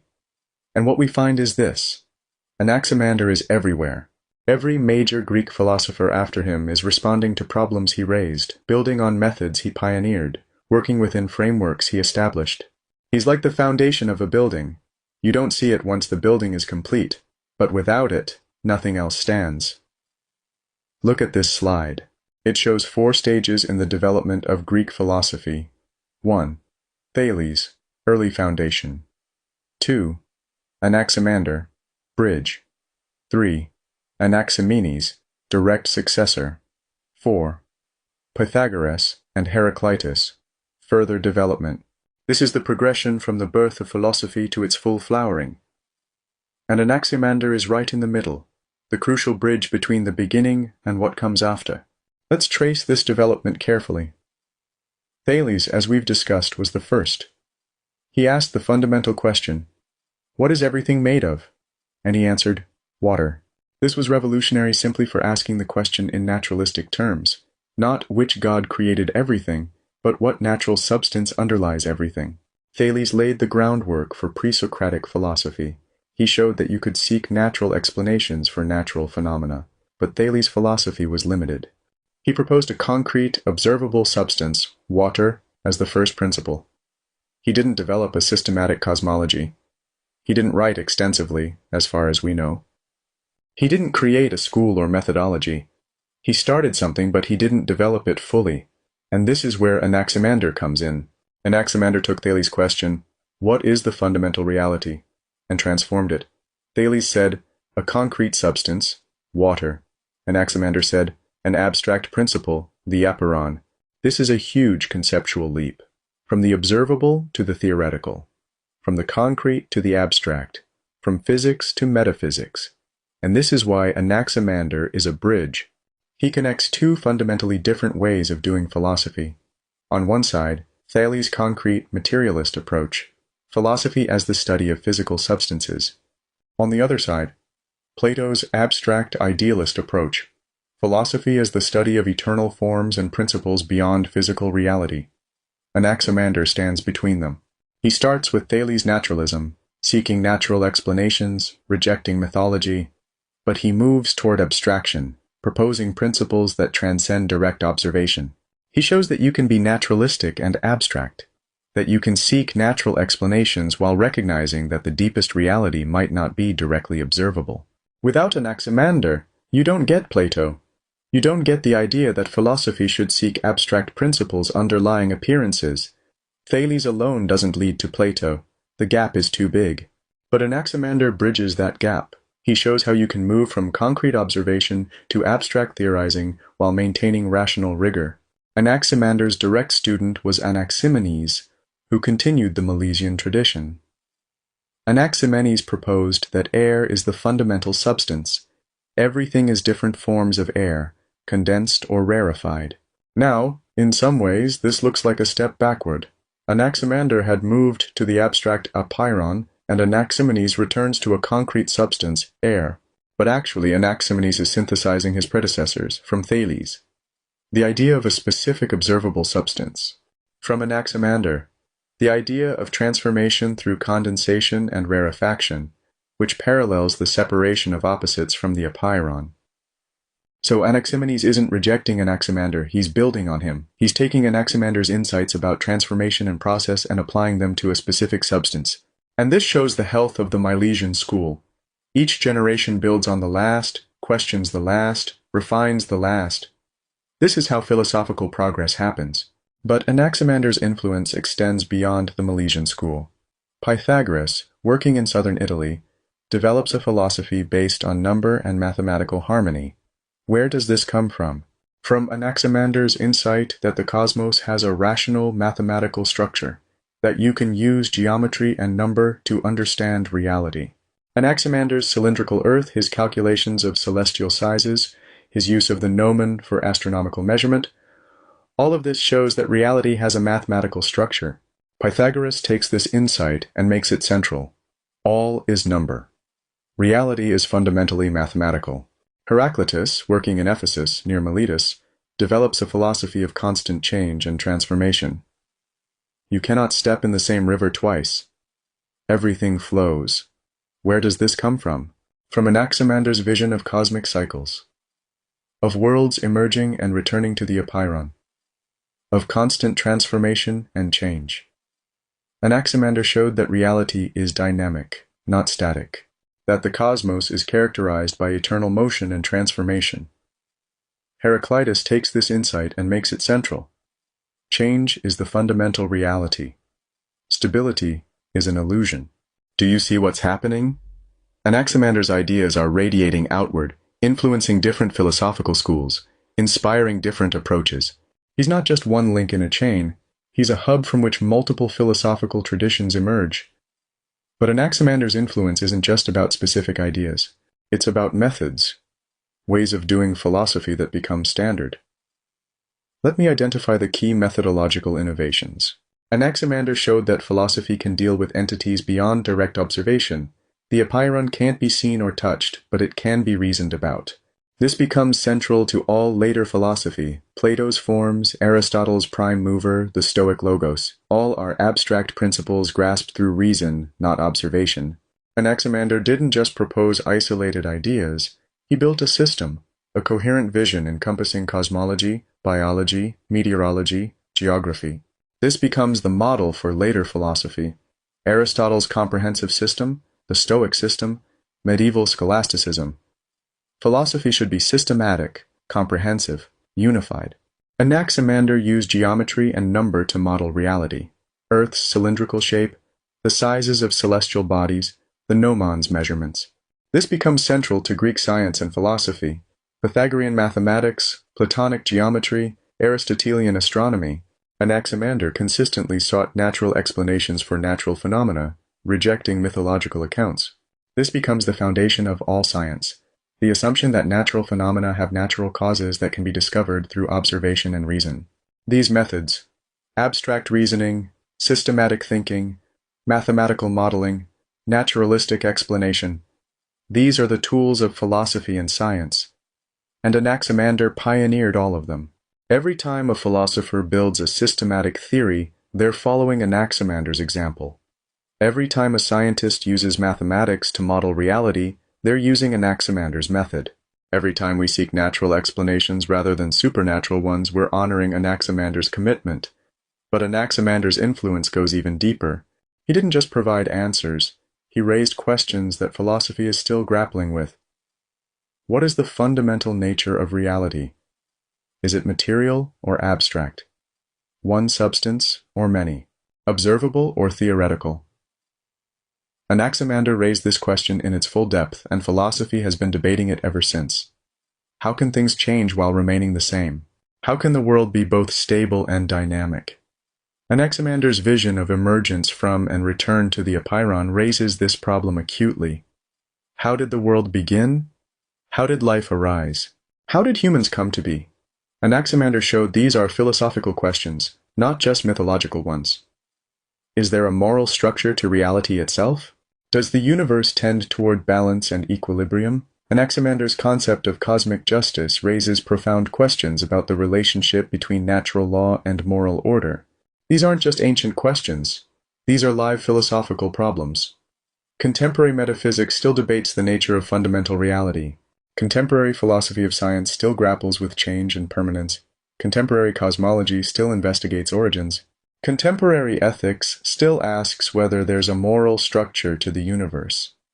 Anaximander didn't just influence ancient philosophy, he set the agenda for philosophy as such. So let's summarize Anaximander's unique position in the history of philosophy. He came after Thales, the first philosopher, and learned from him. But he went far beyond Thales, moving from concrete to abstract, from simple to systematic. He taught Anaximenes, who continued the Milesian tradition. But he also influenced Pythagoras, Heraclitus, and through them the entire Greek philosophical tradition. He stood at the beginning of philosophy, when everything was still being invented. But he invented so much, methods, problems, frameworks, that his influence extends to the present day. Anaximander is the philosopher's philosopher, the thinker who showed what philosophy could be. Not just clever arguments or beautiful poetry, but systematic investigation of reality using observation, reason, and imagination. Not just answering questions, but raising deeper questions. Not just describing the world, but creating tools to understand it. And yet, despite all this influence, despite his revolutionary importance, Anaximander remains relatively obscure. Ask educated people to name ancient Greek philosophers, and they'll say Socrates, Plato, Aristotle, maybe Pythagoras, maybe Heraclitus if they're well read, but Anaximander, most people have never heard of him. And this is tragic, because in many ways, Anaximander is more important than the philosophers everyone knows. Socrates didn't write anything. We know him only through Plato. Plato built on centuries of philosophical development that Anaximander helped create.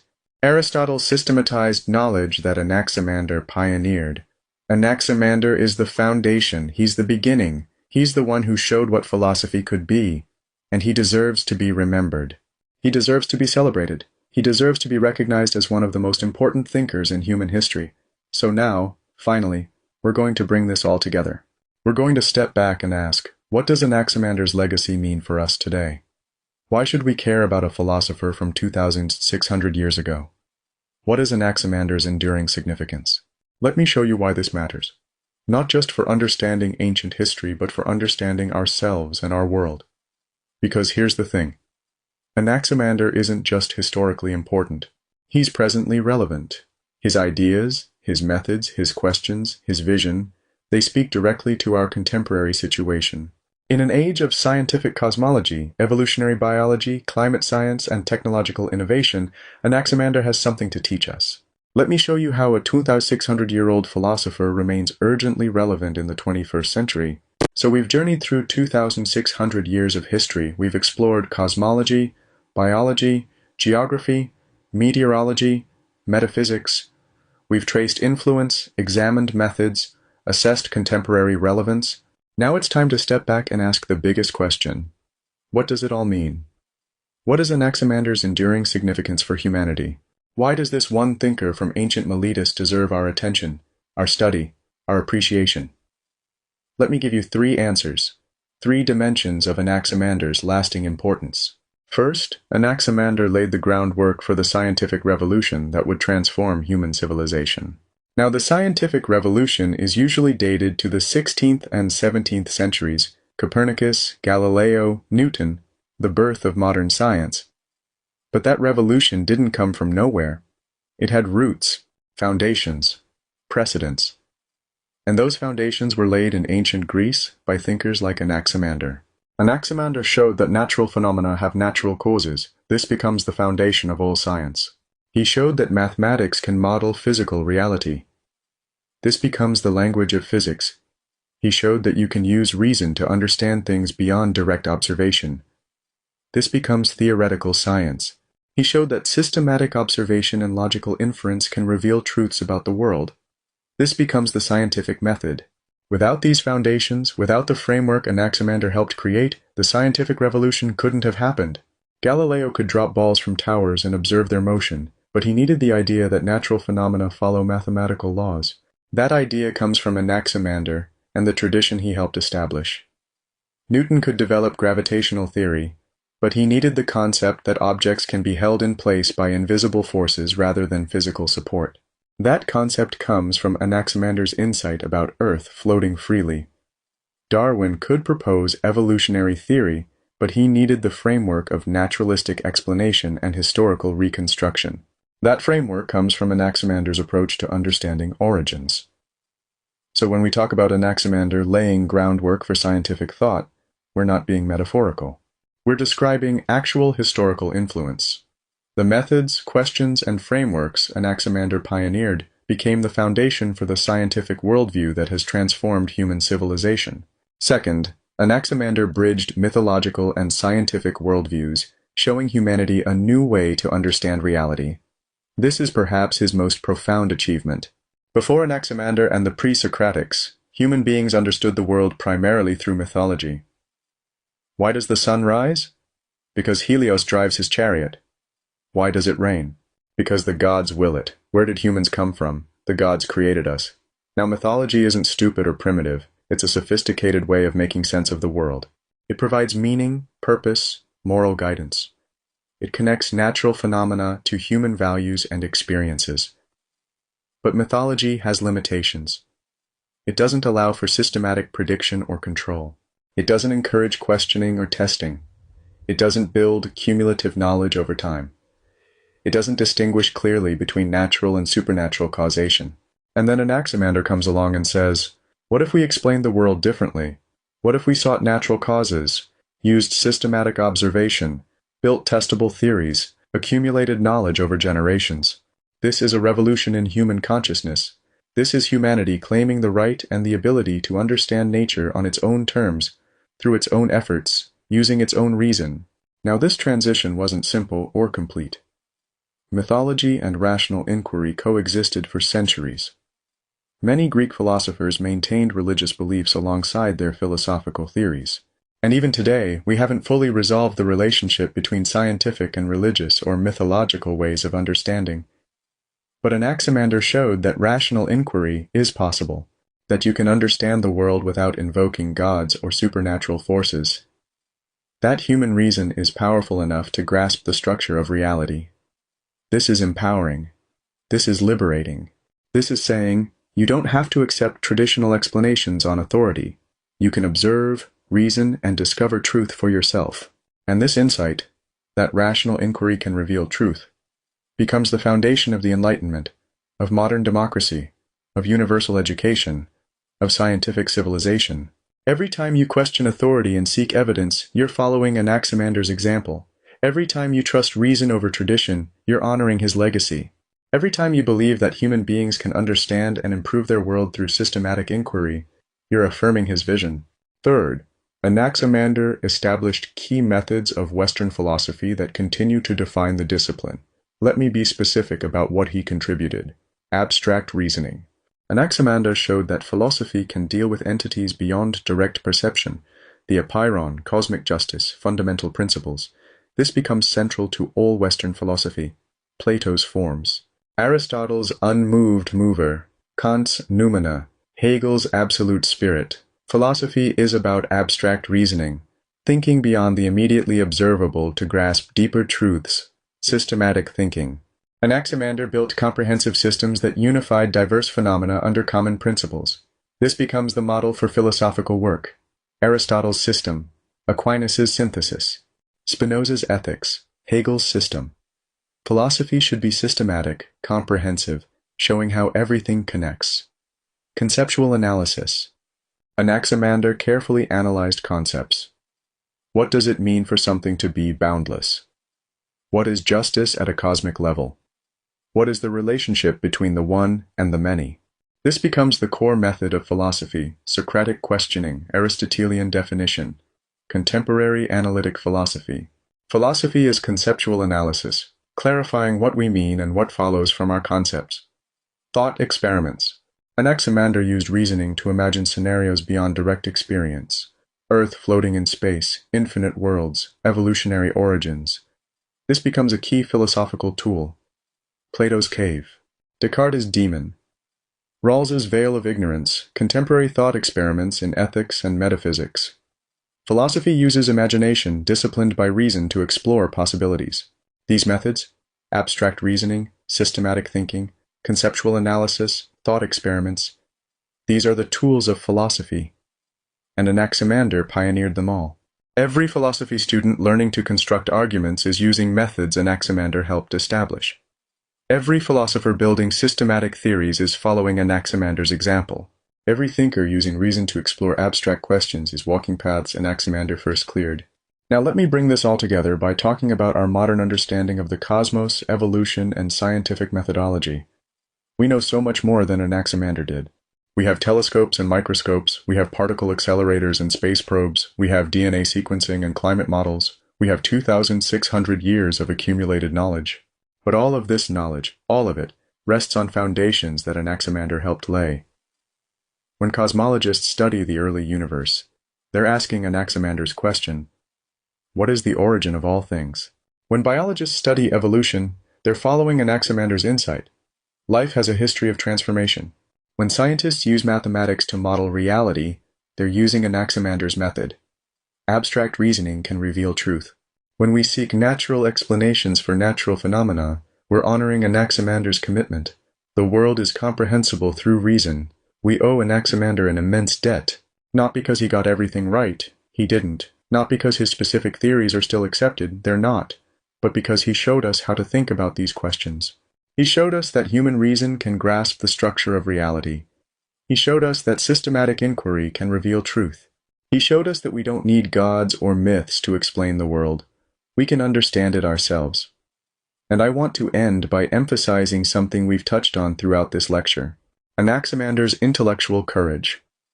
Think about what it took to propose his ideas in 600 BC. To say Earth floats in space when everyone believed it needed support. That's courage.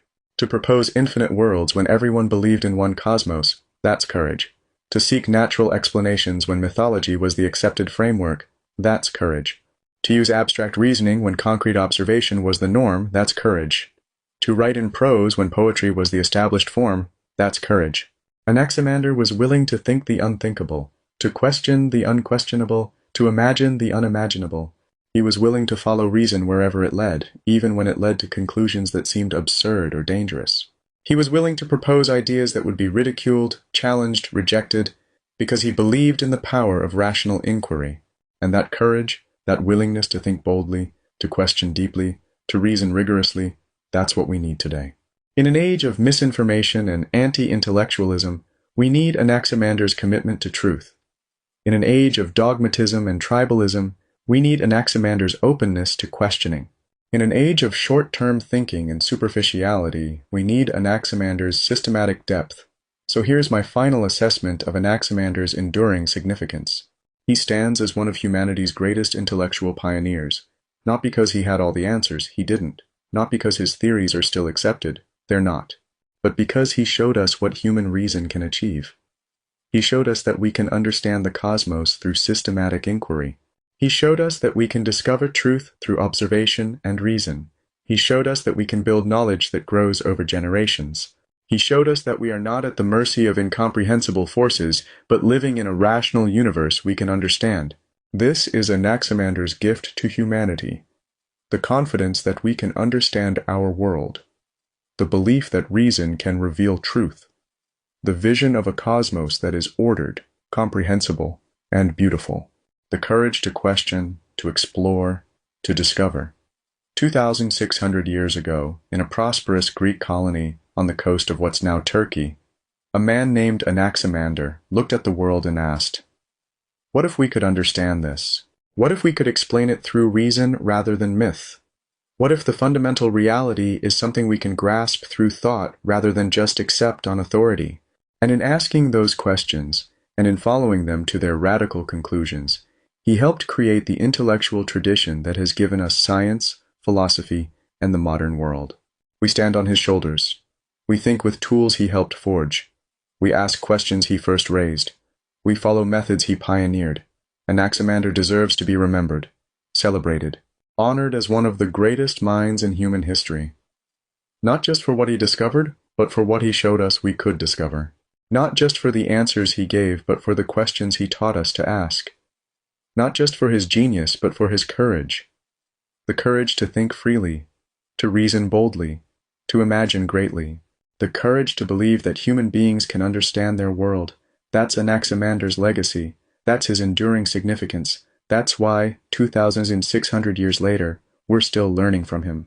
Thank you for taking this journey with me through the life and thought of Anaximander, pioneer of Western philosophy, revolutionary thinker, and one of humanity's greatest intellectual heroes.